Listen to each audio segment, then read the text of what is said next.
Hallelujah. ದೇವರ ನಾಮಕ್ಕೆ ಸ್ತೋತ್ರ ಆಗಲಿ. ನಾವೆಲ್ಲರೂ ಕಣ್ಣು ಮುಚ್ಚಿಕೊಂಡು ಮನಪೂರ್ವಕವಾಗಿ ಒಂದು ಚಿಕ್ಕ ಪ್ರಾರ್ಥನೆಯಿಂದ ಸಹಾಯವನ್ನು ದೇವರಿಂದ ಬೇಡ್ಕೊಳ್ಳುವ. ಸ್ವಾಮಿ, ಸಾಯಂಕಾಲದ ಸಮಯದಲ್ಲಿ ಒಂದು ಚಿಕ್ಕ ಹಿಂಡಾಗಿ ನಿನ್ನ ಪಾದ ಸಾನ್ನಿಧ್ಯದಲ್ಲಿ ಸುರಕ್ಷಿತವಾಗಿ ಬಂದು ಸೇರುವಂತೆ ನಮ್ಮನ್ನು ಕಾದು ಕಾಪಾಡಿದ್ದಿ. ನಿನಗೆ ಧನ್ಯವಾದಗಳನ್ನು ಸಲ್ಲಿಸ್ತಾ ಇದ್ದೇವೆ. ವಚನಗಳನ್ನು ಕೇಳುವಂಥ ಸಮಯದಲ್ಲಿ, ವಚನಗಳನ್ನು ಓದುವಂಥ ಸಮಯದಲ್ಲಿ, ವಚನಗಳ ಗೂಢಾರ್ಥಗಳನ್ನು ನಾವು ಗ್ರಹಿಸುವಂತೆ ಪರಲೋಕದ ಸಾಮರ್ಥ್ಯವನ್ನು ನೀಡಿ ನಮ್ಮ ಜ್ಞಾನ ಬುದ್ಧಿಯನ್ನು ತೆರೆದು ವಚನಗಳನ್ನು ಗ್ರಹಿಸುವಂತೆ ನಮ್ಮೆಲ್ಲರಿಗೂ ಸಹಾಯ ಮಾಡು. ಸೈತಾನನು ಮತ್ತು ಆತನ ದೂತರು ವಚನಗಳನ್ನು ಕದಿಯುವಂಥ, ವಚನಗಳನ್ನು ಗ್ರಹಿಸಲಿಕ್ಕೆ ಅಡೆತಡೆ ಮಾಡುವಂಥ ಆತನ ಎಲ್ಲ ಸಾಮರ್ಥ್ಯಗಳನ್ನು ನಿನ್ನ ಪರಿಶುದ್ಧ ನಾಮದಲ್ಲಿ ನಮ್ಮೆಲ್ಲರಿಗೂ ದಯಪಾಲಿಸಿದಂಥ ಸಾಮರ್ಥ್ಯದಿಂದ ನಾವು ಮುರಿತಾ ಇದ್ದೇವೆ, ನಿಷ್ಕ್ರಿಯಗೊಳಿಸ್ತಾ ಇದ್ದೇವೆ. ಈ ಅಧಿಕಾರ ನಮಗೆ ದಯಪಾಲಿಸಿದ್ದಕ್ಕೋಸ್ಕರ ನಿನಗೆ ಧನ್ಯವಾದಗಳನ್ನು ಸಲ್ಲಿಸ್ತಾ ಇದ್ದೇವೆ. ಈ ಚಿಕ್ಕ ಪ್ರಾರ್ಥನೆಗೆ ಸದುತ್ತರವನ್ನು ನೀಡಿದ್ದಕ್ಕಾಗಿ ನಿನಗೆ ಸ್ತೋತ್ರ ಹೇಳ್ತೇವೆ ಸ್ವಾಮಿ. ಆಮೇನ್. ಗಟ್ಟಿ ಆಮೇನ್ ಹೇಳಿ. ವಚನಕ್ಕೆ ಹೋಗುವ. ಯೋಹಾನನ ಸುವಾರ್ತೆ 3ನೇ ಅಧ್ಯಾಯ. ಯೋಹಾನನ ಸುವಾರ್ತೆ 3ನೇ ಅಧ್ಯಾಯ. ನಾವು ಮೊದಲನೇ ವಚನ ಅನೇಕ ಬಾರಿ ಓದಿದ್ದೇವೆ. ಇದನ್ನ 8ನೇ ವಚನದಿಂದ 1ರಿಂದ 8 ವಚನ ಎಲ್ಲರೂ ಓದ್ಕೊಡುವ. ಫರಿಸಾಯರಲ್ಲಿ ಯಹೂದ್ಯರ ಹಿರಿಯ ಸಭೆಯವನಾದ ನಿಕೋದೇಮನೆಂಬ ಒಬ್ಬ ಮನುಷ್ಯನಿದ್ದನು. ಅವನು ರಾತ್ರಿಯಲ್ಲಿ ಯೇಸುವಿನ ಬಳಿಗೆ ಬಂದು ಆತನಿಗೆ, ಗುರುವೇ, ನೀನು ದೇವರ ಕಡೆಯಿಂದ ಬಂದ ಬೋಧಕನೆಂದು ಬಲ್ಲೆವು. ನೀನು ಮಾಡುವಂಥ ಈ ಸೂಚಕ ಕಾರ್ಯಗಳನ್ನು ದೇವರ ಸಹಾಯವಿಲ್ಲದೆ ಮಾಡುವುದು ಯಾರಿಂದಲೂ ಆಗದು ಎಂದು ಹೇಳಿದನು.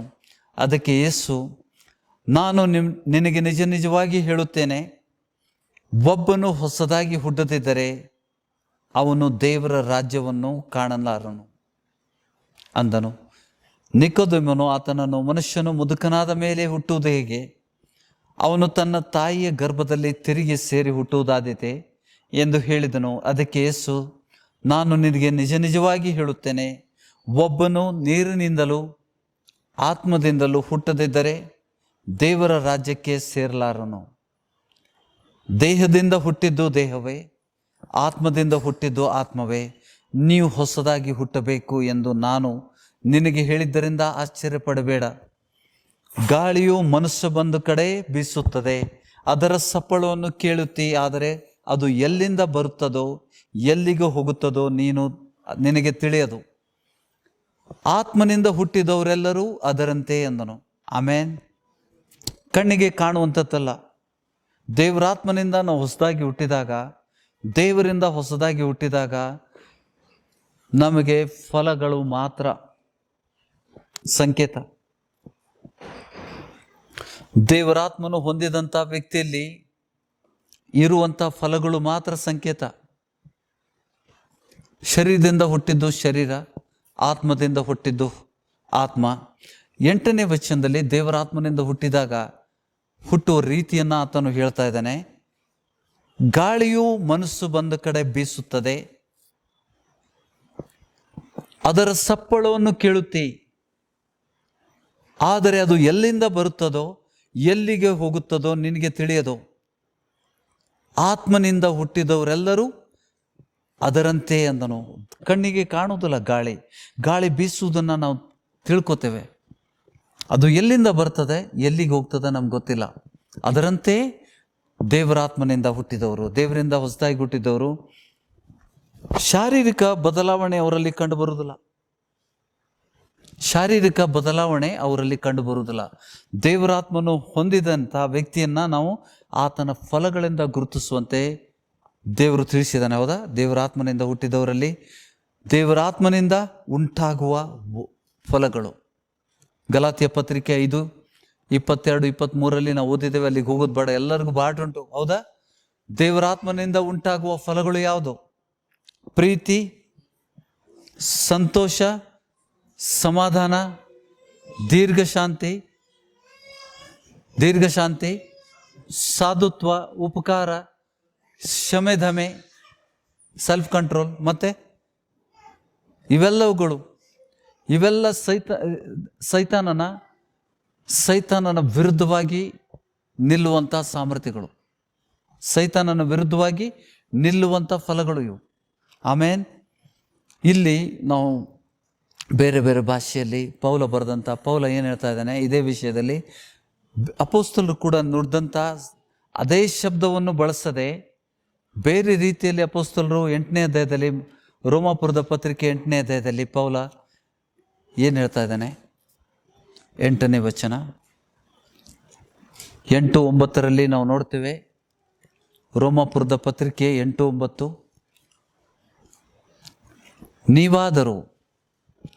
ನೀವಾದರೂ ನಿಮ್ಮಲ್ಲಿ ದೇವರಾತ್ಮನು ವಾಸವಾಗಿರುವುದಾದರೆ ಶರೀರ ಭಾವಾಧೀನರಲ್ಲ, ದೇವರಾತ್ಮನಿಗೆ ಅಧೀನರಾಗಿದ್ದೀರಿ.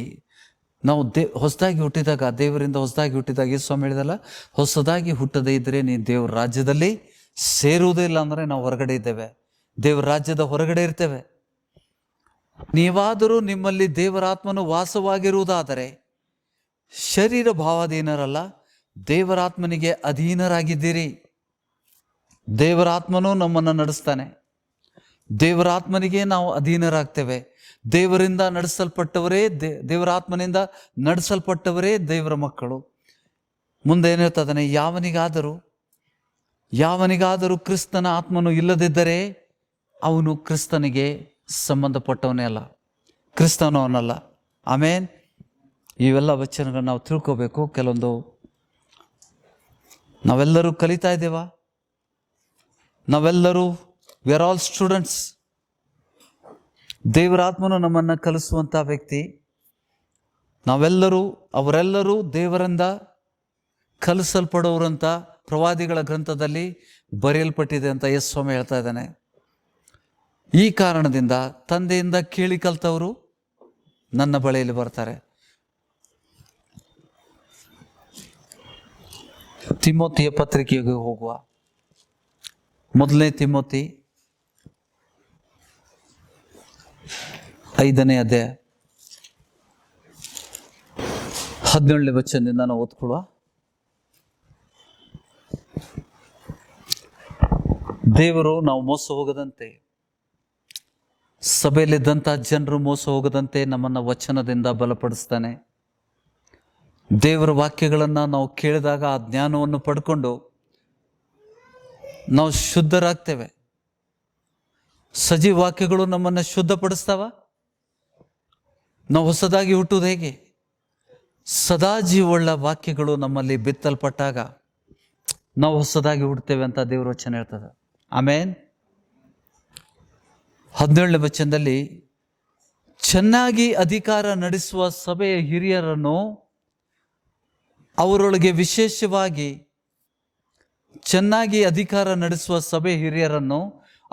ವಿಶೇಷವಾಗಿ ಪ್ರಸಂಗದಲ್ಲಿಯೂ ಉಪದೇಶದಲ್ಲಿಯೂ ಕಷ್ಟಪಡುವವರನ್ನು ಇಮ್ಮಡಿಯಾದ ಮಾನಕ್ಕೆ ಯೋಗ್ಯರೆಂದು ಎಣಿಸಬೇಕು.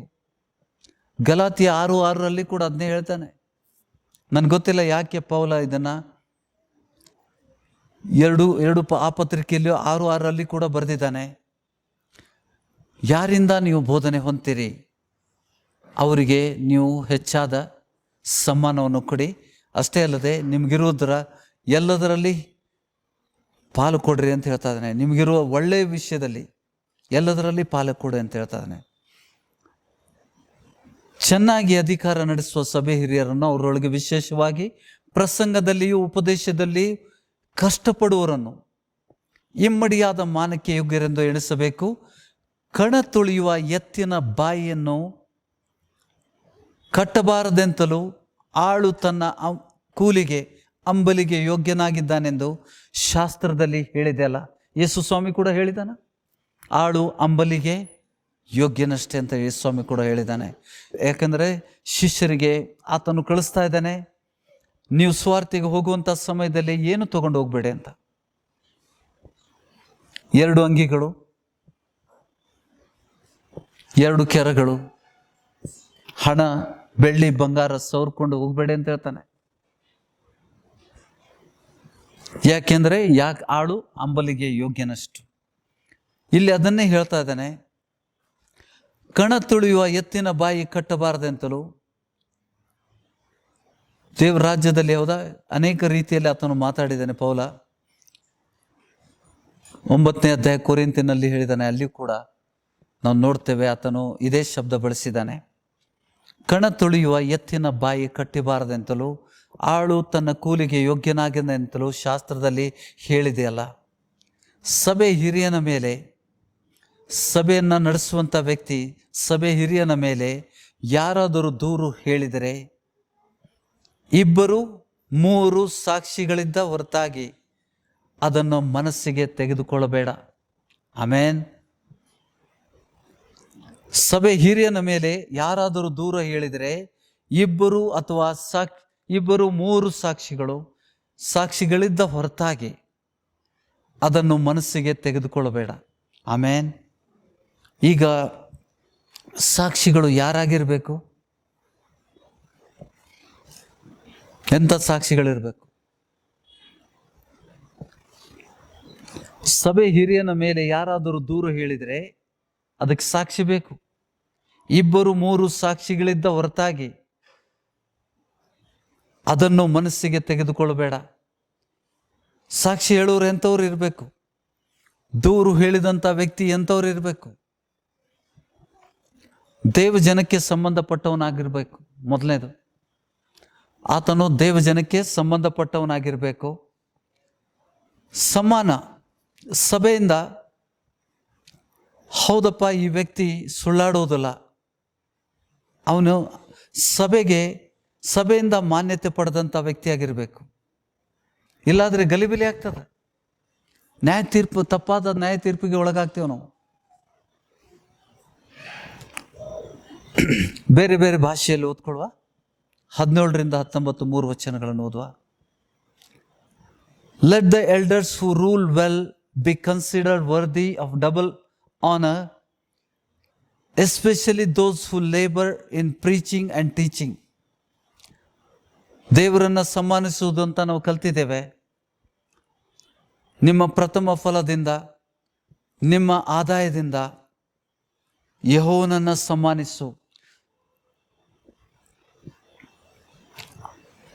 ಅದು ಕೊಡುವಂಥ ತಂದೆ ತಾಯಿಗಳನ್ನು ಸನ್ಮಾನಿಸುವುದಂಗೆ ಅವ್ರಿಗೆ ಬೇಕಾದಂಥ ಅವಶ್ಯಕತೆಗಳನ್ನು ನೀಗಿಸುವುದು, ಅವರ ಉಪಜೀವನಕ್ಕೆ ಬೇಕಾದ ಅವಶ್ಯಕತೆಗಳನ್ನು ನೀಗಿಸುವುದು, ತಂದೆ ತಾಯಿಗಳನ್ನು ಸನ್ಮಾನಿಸುವುದು. ಹಿಂದೆ ಇದನ್ನು ವಿಡಿಯೋ ಕೂಡ ಬಿಟ್ಟಿದ್ದೇವೆ. ತಂದೆ ತಾಯಿಗಳನ್ನು ಸನ್ಮಾನಿಸುವುದು ಹೇಗೆ, ದೇವರನ್ನು ಸನ್ಮಾನಿಸುವುದು, 2 ವಿಡಿಯೋಗಳು ಬಿಡಲ್ಪಟ್ಟಿದೆ. ಸನ್ಮಾನ ಅಂತಂದರೆ ಅವ್ರಿಗೆ ಬೇಕಾದಂಥ ಅವರ ಅವಶ್ಯಕತೆಗಳನ್ನು, ಅದರ ಜವಾಬ್ದಾರಿ ತೆಗೆದು ದೇವರನ್ನು ಸನ್ಮಾನಿಸುವುದಂದ್ರೆ ಏನು? ಪ್ರಥಮ ಫಲದಿಂದ ಸನ್ಮಾನಿಸು ಅಂತ ಹೇಳ್ತಾನೆ. ನಿನ್ನ ಆದಾಯದಿಂದ ಸನ್ಮಾನಿಸುವುದು ಅಂತ ಹೇಳ್ತಾನೆ. ತಂದೆ ತಾಯಿಗಳನ್ನು ಕೂಡ ಸನ್ಮಾನಿಸುವುದಂದರೆ ಅವ್ರು ಬೇಕಾದಂಥ, ಅವರ ಸಂರಕ್ಷಣೆಗೆ ಬೇಕಾದಂಥ ಹಣ ಸಹಾಯವನ್ನು ಒದಗಿಸಿ ತಂದೆ ತಾಯಿಗಳನ್ನು ಸನ್ಮಾನಿಸು ಅಂತ ಹೇಳ್ತಾನೆ. ಇದು ದೇವರ ವಚನದಲ್ಲಿದೆ. ಇದನ್ನೆಲ್ಲ ನಾವು ಓದಿದ್ದೇವೆ. 18ನೇ ವಚನ, For the scripture says, You shall not muzzle an ox when it treads out the grain. ಅದರ ಅರ್ಥ ಏನಂತಂದರೆ, ಕಣ ತುಳುವ ಎತ್ತಿನ ಬಾಯಿನ ಕಟ್ಟು ತೊಳೆದ. ಹೌದಾ? ಸೇವಕ ದೇವರ ರಾಜ್ಯಕ್ಕೋಸ್ಕರ ತನ್ನನ್ನೇ ಪ್ರತ್ಯೇಕಿಸಿಕೊಂಡು ತನ್ನ ಜೀವನ ನಂಬಿಕೆಯಿಂದ, ನೀತಿವಂತಲು ನಂಬಿಕೆಯಿಂದನೇ ಜೀವಿಸ್ತಾನೆ ಅಂತ ವಚನ ಇದೆ. ಶಿಷ್ಯರಿಗೆ ಕಳಿಸುವಾಗ ಯೇಸು ಸ್ವಾಮಿ ಹೇಳಿದ್ದಷ್ಟೇ, ನೀವೇನು ತೆಗೆದುಕೊಂಡು ಎಲ್ಲವನ್ನು ಸರ್ವಸ್ವವನ್ನು ಬಿಟ್ಟು ಬಾ ಅಂತ ಹೇಳಿದಾನ. ಆತನ ಶಿಷ್ಯರಾಗಲಿಕ್ಕೆ ಸರ್ವಸ್ವವನ್ನು ತ್ಯಜಿಸಿ ಬಂದಂಥ ಆತನ ಸೇವಕರಿಗೆ ದೇವರು ಈ ಕ್ರಮವನ್ನು ಕೊಟ್ಟಿದ್ದಾನೆ. ಅದಕ್ಕೆ ಅಲ್ಲಿ ಕಣ ತುಳಿಯುವಂಥ ಎತ್ತಿನ ಬಾಯಿ ಕಟ್ಟಬಾರದೆಂತಲೂ ಆಳು ತನ್ನ ಕೂಲಿಗೆ ಯೋಗ್ಯನಾಗಿದ್ದಾನೆಂಬುದು. ಅಂದರೆ ಸಭೆ ಮೂಲಕ ಆದಾಯ ಬರುವಂಥದ್ದು ಅದು ಸೇವಕನಿಗೆ ಮೀಸಲಾದದ್ದು, ಅದು ದೇವರಿಗೆ ಸನ್ಮಾನಿಸೋದು, ಅದು ಸೇವಕರಿಗಲ್ಲ. ಸೇವಕರಿಗೂ ಸನ್ಮಾನಿಸು ಅಂತ ಹೇಳ್ತಾ ಇದ್ದಾನೆ ಆತನು. ಇಮ್ಮಡಿ ಮಾನಕ್ಕೆ ಯೋಗ್ಯನಾಗಿದ್ದಾನೆ. ಹೀ ಈಸ್ ಅ ಇಂಗ್ಲೀಷಲ್ಲಿ ಏನು ಹೇಳ್ತಾ ಇದ್ದಾನೆ? ಈಸ್ ಅ ಡಬಲ್ ಆನರ್, ಇಮ್ಮಡಿ ಸಮಾನಕ್ಕೆ ಯೋಗ್ಯನಾಗಿದ್ದಾನೆ. ವಚನ ಹೇಳುವಂಥದ್ದು 19ನೇ ವಚನ, do not admit a charge against an elder except on the evidence of 2 or 3 witnesses. ನಾವೆಲ್ಲರೂ ಕಲಿಬೇಕಾ? ಇವತ್ತಿಗೆ ನಾವು ಶಿಷ್ಯರಾಗಿದ್ದೇವೆ, ನಾಳೆ ಸೇವಕರಾಗ್ತೇವೆ. ಹೌದಾ? ದೇವ್ರು ನಮ್ಮನ್ನ ಸೇವೆಗೆ ಕರೆದಿದ್ದಾನ. ಇವತ್ತು ನಾವು ಶಿಷ್ಯರಾಗಿದ್ದೇವೆ, ಸಭೆಯಲ್ಲಿ ನಾವು ಕಲಿತಾ ಇದ್ದೇವೆ. ನಾಳೆ ದೇವರ ಆತ್ಮನ ಮೂಲಕ ಕಲಿಸಲ್ಪಟ್ಟು ನಾಳು ಸೇವೆಗೆ ಹೋದಾಗ ಇವೆಲ್ಲ ವಿಷಯಗಳು ನಾವು ತಿಳ್ಕೋಬೇಕು. ಅದಕ್ಕೆ ದೇವರು ಈ ವಚನದ ಮೂಲಕ ಮಾತಾಡ್ತಾ ಇದ್ದಾನೆ. ನೋಡಿ, ಸೇವಕರ ವಿರುದ್ಧ, ಸಭೆ ಹಿರಿಯರ ವಿರುದ್ಧ ಯಾರಾದರೂ ದೂರು ಮಾಡಿದರೆ ಅದಕ್ಕೆ ಸಾಕ್ಷಿಗಳು ಬೇಕು. ಟ್ಯಾಂಜಿಬಲ್ ಎವಿಡೆನ್ಸಸ್, ಸಾಕ್ಷಿ ಆಧಾರ ಬೇಕು. ಎಂಥ ಸಾಕ್ಷಿ ಬೇಕು? ಎಂಥ ಸಾಕ್ಷಿ ತಗೋತೀರಿ? ಮೊದಲನೇದು, ಅವರು ದೇವರ ಮಕ್ಕಳಾಗಿರ್ಬೇಕು. ಅಂದರೆ ದೇವರ ವಚನದ ಪ್ರಕಾರ ಅವನು ಹೊಸದಾಗಿ ಹುಟ್ಟಿದಿರಬೇಕು, ಅವನು ದೇವರ ರಾಜ್ಯದಲ್ಲಿ ಸಂಬಂಧಪಟ್ಟವನಾಗಿರ್ಬೇಕು. ಯಾರಲ್ಲಿ ದೇವರ ಆತ್ಮ ಇಲ್ಲ, ಸೈತಾನ ಬಳಸಲಿಕ್ಕೆ ಸಾಧ್ಯ. ಹೌದಾ? ದೇವರಾತ್ಮ ನೋಡಿ, ನಾವು ಎಷ್ಟೋ ಸಮಯದಲ್ಲಿ ನಾವು ಒಂದು ಹಂತಕ್ಕೆ ಬರುವವರೆಗೆ ಸೈತಾನ ನಮ್ಮನ್ನು ಬಾಧೆ ಪಡಿಸ್ತಾ ಇರ್ತಾನೆ, ಸೈತಾನ ನಮ್ಮನ್ನು ದುಷ್ಪ್ರೇರಣೆ ಮಾಡ್ತಾನೆ ಇರ್ತಾನೆ. ಈ ಕಾರಣದಿಂದ ಸಭಾ ಹಿರಿಯರ ವಿಷಯದಲ್ಲಿ ಯಾರಾದರೂ ದೂರು ಹೇಳಿದರೆ ಅದಕ್ಕೆ ಸಾಕ್ಷಿ ಬೇಕು. 2 ಅಥವಾ 3, 2 ಅಂತೂ ಕಂಪಲ್ಸರಿ ಬೇಕು, ಬೇಕೇ ಬೇಕು ಅಂತಾನೆ. ನೋಡಿ ಏನು ಹೇಳ್ತಾನೆ? ಬೇಕೇ ಬೇಕಾ? ಸಭೆ ಹಿರಿಯರ ಮೇಲೆ ಯಾರಾದರೂ ದೂರು ಹೇಳಿದರೆ 2-3 ಸಾಕ್ಷಿಗಳಿದ್ದ ಹೊರತಾಗಿ, 2-3 ಸಾಕ್ಷಿಗಳ ಹೊರತಾಗಿ ಅದನ್ನು ಮನಸ್ಸಿಗೆ ತೆಗೆದುಕೊಳ್ಬೇಡ. ಸಾಕ್ಷಿ ಆಧಾರ ಇಲ್ಲ ಅಂತಂದರೆ ಆ ದೂರನ್ನು ನೀನು ಮನಸ್ಸಿಗೆ ತಗೋಬೇಡ ಅಂತ ಹೇಳ್ತಾನೆ. ಆಮೇಲೆ ಯಾರಿಗೆ ನುಡಿತಾ ಇದ್ದಾನೆ? ಯಾರಿಗೆ ಬರೀತಾ ಇದ್ದಾನೆ? ಇನ್ನು ಸಭೆಗೆ ಇದು ಮಾದರಿ, ನಮಗೆ ಮಾದರಿ. ವಿಷಯಗಳನ್ನು ನಾವು ತಿಳ್ಕೋಬೇಕು. ಇಲ್ಲಾಂದ್ರೆ ಏನಾಗ್ತದೆ? ನಾವು ಸುಳ್ಳಾಗಿ ಸಾಕ್ಷಿ ಇಲ್ಲದ ತಪ್ಪನ್ನು ಹೊರಿಸಿದರೆ ನಾವು ಶಿಕ್ಷೆಗೊಳಪಡ್ತೇವೆ. ಹೌದಾ? ಯಾರಿಗೆ? ಸೇವಕನ ವಿಷಯದಲ್ಲಿ ಯಾಕೆ ಹೇಳಿದ್ದಾನೆ? ಸಭಾ ಹಿರಿಯರ ವಿಷಯದಲ್ಲಿ ಯಾಕೆ ಹೇಳಿದ್ದಾನೆ? ಬೇರೆಯವ್ರ ವಿಷಯದಲ್ಲಿ ನ್ಯಾಯ ತೀರ್ಪು ಮಾಡ್ಬೋದಾ? ನ್ಯಾಯ ತೀರ್ಪು ಮಾಡಲೇಬಾರ್ದು. ಮೊದಲನೇದು, ಅದು ಆಜ್ಞೆ ಉಲ್ಲಂಘನೆ. ಇನ್ನೊಂದು, ಅಂಥ ವಿಷಯಗಳನ್ನು ದೂರು ಕೇಳಿದರೆ ಅದಕ್ಕೆ ಸಾಕ್ಷಿ ಬೇಕು. ಸಾಕ್ಷಿ ಎಂಥವ್ರನ್ನ ಆರಿಸ್ಕೋಬೇಕು? ಅವರು ಒಳ್ಳೆ ಮನಸ್ಸಾಕ್ಷಿಯುಳ್ಳವರಾಗಬೇಕು. ಇದು ಎಲ್ಲರಿಗೂ ಈಗಲ್ಲ, ನಿಮ್ಮ ವಿಷಯದಲ್ಲಿ ನಾಳೆ ನೀವು ಸೇವಕರಾದಾಗ ನಿಮಗೂ ಕೂಡ ಇದೇ ಮಾದರಿ. ಎಲ್ಲರಿಗೂ ಇದೇ ಮಾದರಿ. ದೇವ್ರ ವಚನ ಮೊದಲು ಬೋಧಿಸೋವನಿಗೆ, ನಂತರ ಕೇಳೋರಿಗೆ. ಆಮೇನ್? ಗ್ರಹಿಸ್ತಾ ಇದ್ದೀರಾ? ಇಲ್ಲಾಂದರೆ ನಾವು ಕ್ರಮ ತಪ್ಪು ಬಿಡ್ತೇವೆ. ವಚನ ಉಲ್ಲಂಘನೆ. ನೋಡಿ, ದೇವರಾತ್ಮ, ಪ್ರತಿಯೊಂದು ವಚನಗಳು ದೇವರಾತ್ಮನ ಪ್ರೇರಣೆಯಿಂದ ಬರೆಯಲ್ಪಟ್ಟಿದೆ ಅಂತ ವಚನ ಇದೆ. ಇದು ಸರಿ ಅನ್ನಿಸ್ತದ ನಮಗೆ? ಈ ಬೋಧನೆ ಸರಿ ಅನ್ನಿಸ್ತದ? ಸಾಕ್ಷಿ ಬೇಕಾ ನಮಗೆ? ಅಥವಾ ಸುಮ್ಮನೆ ನ್ಯಾಯ ತೀರ್ಪು ಮಾಡೋದು ಒಳ್ಳೆಯದು? ಎಷ್ಟೋ ವಿಷಯಗಳು ನಮ್ಗೆ ಗೊತ್ತಿರೋದಲ್ಲ. ಅದಕ್ಕೆ ಎಷ್ಟೋ ವಿಷಯಗಳು ಏನು ನಡೀತಾ ಇದೆ ಸಭೆಯಲ್ಲಿ, ಏನು ನಡೀತಾ ಇದೆ, ಸಭಾ ಪಾಲಕನು ಏನು ಮಾಡ್ತಾನೆ, ಸಭೆ ಹಿರಿಯ ಏನು ಮಾಡ್ತಾ ಇದ್ದಾನೆ, ಯಾರಿಗೂ ಗೊತ್ತಿರೋದಿಲ್ಲ. ನಾವು ಬಂದಾಗ ಭೇಟಿ ಆಗ್ತೀವಿ, ವಚನ ಕೇಳಿ ಹೋಗ್ತೇವೆ. ಒಂದು ಉದಾಹರಣೆಯಾಗಿ ನಿಮ್ಗೆ ಹೇಳ್ತೇನೆ. ನಿನ್ನೆ ರಾತ್ರಿ 2:30ಗೆ ನಮಗೆ ಹೊರಗೆ ಹೋಗಿ ಪ್ರಾರ್ಥನೆ ಮಾಡುವಂಥ ಸನ್ನಿವೇಶ ಬಂತು. ರಾತ್ರಿ 2:30ಗೆ ನಾನು ಮತ್ತು ನಮ್ಮ ಮಧ್ಯದಲ್ಲಿ ಸಹೋದರ ಪವನ್ ಅಂತ ಹೆಸರು ಬದಲಾವಣೆ ಆಗಿದೆ. ಅವ್ರದ್ದು ಪೌಲನ್ ಅಂತ ಹೆಸರು ಕೊಟ್ಟಿದ್ದಾನೆ ದೇವರು. ವಚನದಲ್ಲಿ ಚೆನ್ನಾಗಿ ಬೀಳ್ತಾ ಇದ್ದಾರೆ. ನಾವು ಇಬ್ಬರು ನಾವು ಹೋಗಿದ್ದು ದೇವರಾತ್ಮನ ಪ್ರೇರಣೆಯಿಂದ. ದೇವರಾತ್ಮ ನನಗೆ ಬಲವಾಗಿ ಪ್ರೇರೇಪಣೆ ಮಾಡ್ತಾ ಇದ್ದಾನೆ, ನೀನು ಹೋಗಿ, ನೀನು ಅಲ್ಲಿಗೆ ಸಮಕ್ಷಮ ಹೋಗು, ಫೋನಲ್ಲಿ ಬೇಡ, ಸಮಕ್ಷಮ ಹೋಗು. ಅಲ್ಲಿ ಸಹಾಯ ಆಯಿತು. ದೀಪಾ ಸಿಸ್ಟರ್ ಮನೆಗೆ ಹೋಗಿದ್ದೆ. ದೀಪಾ ಸಿಸ್ಟರ್ ಇಲ್ಲಿದ್ದಾರೆ. ಪಾಪ ಅವ್ರ ಮಗುವಿಗೆ, ಚಿಕ್ಕವಳಿಗೆ ತೊಂದರೆ ಆಗ್ತಾ ಇತ್ತು. ಊಟನ ಬಿಟ್ಟಿದ್ದಾಳೆ, ಮಾತಾಡ್ತಾ ಇಲ್ಲ, ಕಣ್ಣು ತೆರಿತಾ ಇಲ್ಲ. ಅವಳ ಆ್ಯಕ್ಟಿವಿಟೀಸ್ ನಿಂತು ಹೋಗ್ಬಿಟ್ಟಿದೆ. ನಿನ್ನೆ ಬೆಳಗ್ಗೆಯಿಂದ ಫೋನ್ ಮಾಡಿದೆ, ಪ್ರಾರ್ಥನೆ ಮಾಡಿದ್ವಿ. 2-3 ಪ್ರಾರ್ಥನೆ ಆಯಿತು. ರಾತ್ರಿ ಮತ್ತೆ 2 ಗಂಟೆಗೆ ಅವರು ಪ್ರಾರ್ಥನೆ ಮಾಡಿದಾಗ ನಾನು ಪ್ರಾರ್ಥನೆ ಮಾಡಿದ ತಕ್ಷಣ ದೇವರಾತ್ಮ ಹೇಳ್ತಾ ಇದ್ದಾನೆ ಹೋಗು. ತಿರುಗಿ ಅವ್ರಿಗೆ ತಕ್ಷಣ ಪ್ರಾರ್ಥನೆ ಆದಮೇಲೆ ಮತ್ತೆ ಕರೆದವ್ರು ಹೇಳಿದೆ ನಾನು ಬರ್ತಾ ಇದ್ದೇನಂತ. ಅವ್ರು ಮಲಗಲೇ ಇಲ್ಲ ಪಾಪ. ಮಗು ಹೇಗೆ ಬಿದ್ದಿತ್ತು ಅಂತಂದರೆ ಲೈಕ್ ಎ ಡೆಡ್ ಬಾಡಿ, ಒಂದು ಶವದ ಥರ ಬಿದ್ದುಬಿಟ್ಟಿದ್ದಾಳೆ, ಆ್ಯಕ್ಟಿವಿಟೀಸ್ ಇಲ್ಲ. ಅವರು ಗಾಬರಿಯಾಗಿಬಿಟ್ಟಿದ್ದಾರೆ ಗಂಡ ಹೆಂಡತಿ. ಯೇಸು ಸ್ವಾಮಿ ನಮ್ಮನ್ನು ಕೈ ಬಿಟ್ಟೇನೋ, ಡಾಕ್ಟರ್ ಹತ್ರ ಹೋಗ್ಬೇಕೇನೋ, ಏನೂ ಆಗ್ತಾ ಇಲ್ಲಲ್ಲ. ವಿದಿನ್ ಸೆಕೆಂಡ್, ಕ್ಷಣ ಮಾತ್ರದಲ್ಲಿ ಅಲ್ಲಿ ಹೋದ ತಕ್ಷಣ ದೇವರು ನಂಬಿಗಸ್ತನೋ, ವಾಗ್ದಾನ ಮಾಡಿದಂಥ ದೇವರು ನಂಬಿಗಸ್ತನೋ, ಕೈ ಬಿಡುವುದಿಲ್ಲ. ಮಗು ಒಂದೇ ನಿಮಿಷದಲ್ಲಿ ಎದ್ಬಿಡ್ತು. ಸೈತಾನನ ಕಾರ್ಯ ಆಗಿತ್ತು ಅದು.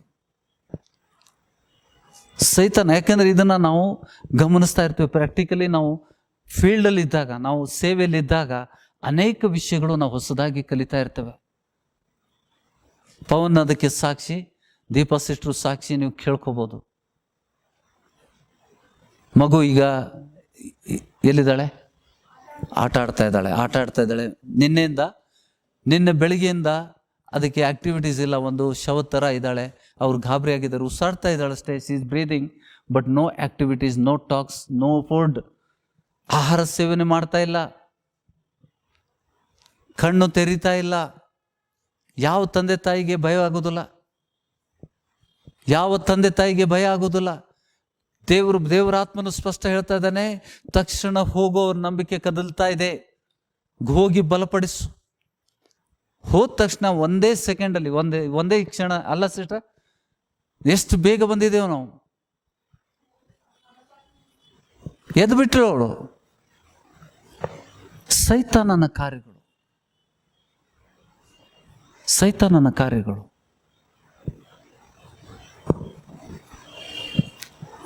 ಅವರು ನಿಂತಿದ್ದೇ ದೊಡ್ಡ ವಿಷಯ. ಅವರು ಅಷ್ಟು ಧೈರ್ಯದಿಂದ ಇಡೀ ದಿವಸ ಅವರು ಆ ಮಗುವಿನ ಪರಿಸ್ಥಿತಿ ನೋಡ್ತಾನೆ ಪ್ರಾರ್ಥನೆಯಲ್ಲಿ ಇದ್ದಾರೆ ಅವರು. ಆದರೆ ಆ ಮಗುವಿಗೆ ಆ ಪರಿಸ್ಥಿತಿಯಲ್ಲಿ ಅವರು ವೈದ್ಯರ ಹತ್ರ ಹೋಗದೆ ಯೇಸು ಸ್ವಾಮಿ ಮೇಲೆ ನಂಬಿಕೆಯಿಂದ ನಿಂತಿದ್ದೇ ದೊಡ್ಡದು. ನಿಜವಾಗ್ಲೂ ಅವ್ರ ನಂಬಿಕೆ ಬೆಳೆಸಿದ ದೇವರು. ಎಷ್ಟೊತ್ತಾಯಿತು ಅಲ್ಲಿ ಹೋದ ತಕ್ಷಣನೇ ಸುಮ್ಮನೆ ಎಣ್ಣೆ ಹಚ್ಚಿ ಅದಕ್ಕೆ ಕೈ ಇಟ್ಟು ಪ್ರಾರ್ಥನೆ ಮಾಡಿದೆ. ಹೊಟ್ಟೆಗೆ ಎಣ್ಣೆ ಹಚ್ಚಿದೆ, ಎದೆಗೆ ಎಣ್ಣೆ ಹಚ್ಚಿದೆ, ತಲೆಗೆ ಎಣ್ಣೆ ಹಾಕಿದೆ. ಆದ ತಕ್ಷಣ ಎದೆ ಬಿಟ್ಲು ಅವಳು ಕಣ್ತಿರೋದು. ಗಾಢ ನಿದ್ರೆಯಿಂದ ಹೇಳ್ತಾರಲ್ಲ, ಗಾಢ ನಿದ್ರೆಯಿಂದ ಏನು ಗೊತ್ತಿಲ್ಲದಂತ ಗಾಬರಿಯಾಗಿ ಹೇಳ್ತಾರಲ್ಲ, ಆ ರೀತಿ ಎದ್ಬಿಟ್ಲು ಅವಳು. ತಾಯಿಗೆ ನೋಡಿದ್ಲು, ಸಮಾಧಾನ ಆಯ್ತು. ಸೈತಾನನ ಕಾರ್ಯ ಹೌದು ಸಿಸ್ಟರ್. ಅದು ಸೈತಾನ ಏನ್ ಮಾಡ್ತಾನೆ ನಮ್ಮ ಮನೆಯಲ್ಲಿ? ನಾನು ಅನುಭವಿಸಿದ್ದೇನೆ ಇದನ್ನ. ಎಷ್ಟೋ ವಿಷಯಗಳನ್ನು ನಾವು ತಿಳ್ಕೋಬೇಕು, ನಮ್ಗೆ ಗೊತ್ತಿರೋದಿಲ್ಲ. ಈ ಸಭೆಯಲ್ಲಿ ಸುಜಯ್ ಮತ್ತು ತಾತ್ಪೂರ್ತಿಗೆ ಅವರಿಗೆ ನಾನು ದೂರ ಇಟ್ಟಿದ್ದೇನೆ. ದೇವರಾತ್ಮನ ಪ್ರೇರಣೆಯಿಂದ ದೂರ ಇಟ್ಟಿದ್ದೇನೆ. ಸಭೆಗೆ ಬರಬೇಡ ಅಂತ ಹೇಳಿದ್ದೇನೆ. ಅವ್ರ ಮನೆಗೆ ಹೋಗಿದ್ದೆ ನಾನು ಅದಕ್ಕಿಂತ ಮುಂಚೆ. ಯಾರಿಗೂ ಗೊತ್ತಿಲ್ಲ ಇದು, ನಮ್ಮ ಮನೇಲಿ ಇದ್ದವ್ರು ಗೊತ್ತಿದೆ, ಸಭೆಯವ್ರಿಗೆ ನಾನು ಹೇಳಲಿಲ್ಲ. ನಾನು ಹೋಗಿ ಸುಮಾರು 3 ಗಂಟೆ ಅವ್ರ ಜೊತೆಗೆ ಮಾತಾಡಿ ಬರೀ ಕೇಳಿ ಬಂದಿದ್ದೇನೆ. ಅದು ಕೂಡ ದೇವರ ಆತ್ಮನ ಪ್ರೇರಣೆಯಿಂದಲೇ. ಬೆಳಿಗ್ಗಿನ ಜಾವ 9 ಗಂಟೆಗೆ ಅವ್ರ ಮನೆಯಲ್ಲಿದ್ದೆ, 12 ಗಂಟೆವರೆಗೆ ಅಲ್ಲಿ ಕೂತ್ಕೊಂಡು ಅಲ್ಲಿ ಆಲೋಚನೆಗಳನ್ನು ತಿಳ್ಕೊಂಡೆ. ದೇವರು ಬರೀ ಮಾತಾಡಬೇಡ, ಬರೀ ಹೋಗು ಅಂತ. ಬರಬೇಕಾದ್ರೆ 2 ವಚನ ಕೊಟ್ಟೆ. ನೀವು ಕಲ್ತಿದ್ದೀರಿ, ಬುದ್ಧಿವಂತರಾಗಿದ್ದೀರಿ, ಓದಲಿಕ್ಕೆ ಸಮರ್ಥರಾಗಿದ್ದೀರಿ, ವಚನಗಳನ್ನು ಅರ್ಥ ಮಾಡುವಷ್ಟು ಜ್ಞಾನ ನಿಮ್ಮಲ್ಲುಂಟು. ಈ 2 ವಚನ ಕೊಡ್ತೇನೆ, ಇದನ್ನು ಓದ್ರಿ. ನಂತರ ನೀವು ಏನು ಬೇಕಾದ್ರೆ ಡಿಸಿಷನ್ ತಗೋರಿ. ಏನೂ ಹೇಳಿಲ್ಲ ನಾನು, ಅದ್ರ ಬಗ್ಗೆ ನಾನು ಚರ್ಚೆನೂ ಮಾಡೋದಿಲ್ಲ. ನಂತರ ಅವರು ಅದ್ರ ನಂತರ ನಾವು ಹೋಗಿ ಬಂದ ಮೇಲೆ after 2 days, it was Sunday, 2 ದಿವಸದ ಮೇಲೆ ಆದಿತ್ಯವಾರ ಇತ್ತು. ಇದೇ ಸ್ಥಳದಲ್ಲಿ ದೇವರು ತನ್ನ ಸೇವಕನಿಗೆ ಅನೇಕ ವಿಷಯಗಳನ್ನು ಪ್ರಕಟ ಮಾಡ್ತಾನೆ. ಅದು ಎಲ್ಲರಿಗೂ ಪ್ರಕಟ ಆಗಿರುವುದಿಲ್ಲ. ಕುರಿ ಕಾಯುವ ಕೆಲಸವನ್ನು ಕೊಟ್ಟವನು ಯಾರು ನೋಡಿ. ನಾವು ಕೆಲವೊಂದು ವಚನದ ಮೂಲಕ ತಿಳ್ಕೊಳ್ಳುವ, ನಾವು ಕಲಿತಾ ಇದ್ದೇವಾ? ಇದನ್ನು ಯಾರೂ ವೈಯಕ್ತಿಕ ತಗೊಳ್ಳೇಬಾರದು. ನಾವು ಕಲಿತಾ ಇದ್ದೇವೆ. 10ನೇ ಅಧ್ಯಾಯ ಯೋಹಾನನ ಸುವಾರ್ತೆ. ಯೋಹಾನನ ಸುವಾರ್ತೆ 10th chapter of the John's Gospel. ಕುರುಬರು ಕಾಯುವಂಥ ಕುರಿಹಟ್ಟಿ ಹೇಗಿರ್ತದೆ ನಾನು ಎಲ್ಲರೂ ಕಾಣುವಂಗೆ ಹಿಂಗೆ ತೋರಿಸ್ತೇನೆ. I will not draw it in the 3D ಆ್ಯಂಗಲಲ್ಲಿ ತೋರಿಸೋದಿಲ್ಲ. Just I draw a square rectangle ನಾನು ಯೂಸ್ ಮಾಡ್ತೇನೆ. ಇದು ಕುರಿಹಟ್ಟಿ.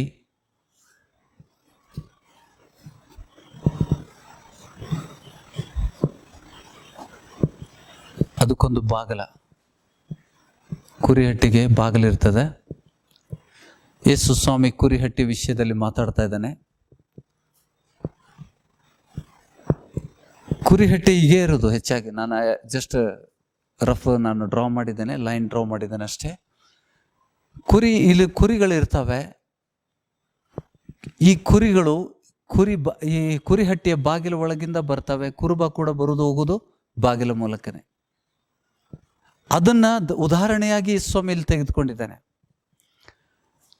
ನಿಮಗೆ ನಿಜವಾಗಿ ಹೇಳುತ್ತೇನೆ, ಕುರಿಹಟ್ಟಿಯೊಳಗೆ ಬಾಗಿಲಿಂದ ಬಾರದೆ ಮತ್ತೆಲ್ಲಿಂದಾದರೂ ಹತ್ತಿ ಬರುವನು ಕಳ್ಳನು ಸುಲುಕೊಳ್ಳುವನು ಆಗಿದ್ದಾನೆ. ಇದಕ್ಕೊಂದು ಹೈಟ್ ಇರ್ತದೆ, ಹೌದಾ? ಕುರಿಹಟ್ಟಿಗೆ ಇಲ್ಲಿಂದ ಕುರಿಗಳು ಹಾರಿ ಹೋಗದಂತೆ ಅದಕ್ಕೊಂದು ಸುಮಾರು ಎತ್ತರ ಇರ್ತದೆ. ಕುರಿಗಳು ಆ ಹಟ್ಟಿಯಿಂದ ಹಾರಿ ಹೋಗಬಾರ್ದು ಅಂತ ಕುರಿಹಟ್ಟಿಗೆ. ಈಗ ಕುರಿಹಟ್ಟಿಯಿಂದ ಯೇಸುಸ್ವಾಮಿ ನುಡಿತಾ ಇರೋದು, ಕುರಿಹಟ್ಟಿಯೊಳಗೆ ಬಾಗಿಲಿಂದ ಬಾರದೆ ಮತ್ತೆಲ್ಲಿಂದಾದರೂ ಹತ್ತಿ ಬರೋನು, ಜೋ ಯಹಾಸೆ ನ ಆತೆ, ಈ ಬಾಗಿಲ ಮೂಲಕ ಬರದೆ ಮತ್ತೆಲ್ಲಿಂದಾದರೂ ಹತ್ತಿ ಬರೋನು ಕಳ್ಳನು ಸುಲುಕೊಳ್ಳೋನು ಆಗಿದ್ದಾನೆ. ಗ್ರಹಿಸಿದಿರ? ಬಾಗಿಲಿಂದ ಒಳಗೆ ಬರುವನು ಆ ಕುರಿಗಳ ಕುರುಬನು. ಬಾಗಿಲ ಮೂಲಕ ಬರುವನು ಇಸ್ ಆಥರೈಸ್ಡ್ ಶೆಪರ್ಡ್. ಆ ಕುರಿಗಳ ದೇವರಿಂದ ನೇಮಿಸಲ್ಪಟ್ಟಂತ ಕುರುಬನು. ಬಾಗಿಲಿಂದ ಒಳಗೆ ಬರುವನು ಆ ಕುರಿಗಳ ಕುರುಬನು. ಬಾಗಿಲು ಕಾಯುವನು ಅವನಿಗೆ ಬಾಗಿಲನ್ನು ತೆರೆಯುತ್ತಾನೆ. See, there is a gatekeeper also. ಬಾಗಿಲನ್ನು ಕಾಯುವನು ಒಬ್ಬನಿದ್ದಾನೆ. ಆತನು ಬಾಗಿಲನ್ನು ತೆರೆಯುತ್ತಾನೆ. ಕುರಿಗಳು ಅವನ ಸ್ವರಕ್ಕೆ ಕಿವಿಗೊಡುತ್ತವೆ. ಅವನು ಸ್ವಂತ ಕುರಿಗಳನ್ನು, ಯೇಸು ಸ್ವಾಮಿ ನುಡಿತಾ ಇದ್ದಾನೆ, ತನ್ನ ಬಗ್ಗೆ ಹೇಳ್ತಾ ಇಲ್ಲ. ಆ ಕುರುಬನ ವಿಷಯದಲ್ಲಿ ಆತನು ಮಾಡ್ತಾನೆ. ಅವನು ಸ್ವಂತ ಕುರಿಗಳನ್ನು ಹೆಸರು ಹೇಳಿ ಕರೆದು ಹೊರಗೆ ಬಿಡುತ್ತಾನೆ. ಸ್ವಂತ ಕುರಿಗಳನ್ನೆಲ್ಲ ಹೊರಗೆ ಬಿಟ್ಟ ಮೇಲೆ ತಾನು ಅವುಗಳ ಮುಂದೆ ಹೋಗುತ್ತಾನೆ. ಕುರಿಗಳು ಅವನ ಸ್ವರವನ್ನು ತಿಳ್ಕೊಂಡು ಅವನ ಹಿಂದೆ ಹೋಗುತ್ತವೆ. ಅವು ಅನ್ಯರ ಸ್ವರವನ್ನು ತಿಳಿಯುವುದಿಲ್ಲ. ಅನ್ಯನ ಹಿಂದೆ ಹೋಗದೆ ಅವನ ಬಳಿಯಿಂದ ಓಡಿ ಹೋಗುತ್ತವೆ. ಈ upamana, this is a parable. Upamana ಅಂದ್ರೇನು? ಸಾಮ್ಯ. ಈ ಉಪಮಾನವನ್ನು ಯೇಸು ಅವರಿಗೆ ಹೇಳಿದನು, ಆದರೂ ಆತನ ಮಾತಿನ ಅರ್ಥವನ್ನು ಅವರು ಗ್ರಹಿಸಲಿಲ್ಲ. ಆದ ಕಾರಣ further is giving more clue because they did not understand the parable. ಆದ ಕಾರಣ ಯೇಸು ಮತ್ತೂ ಅವರಿಗೆ, ನಿಮಗೆ ನಿಜವಾಗಿ ಹೇಳುತ್ತೇನೆ, ಕುರಿಗಳಿಗೆ ನಾನೇ ಬಾಗಿಲಾಗಿದ್ದೇನೆ. ಈ ಬಾಗಿಲು ಯಾರು? ಯೇಸು.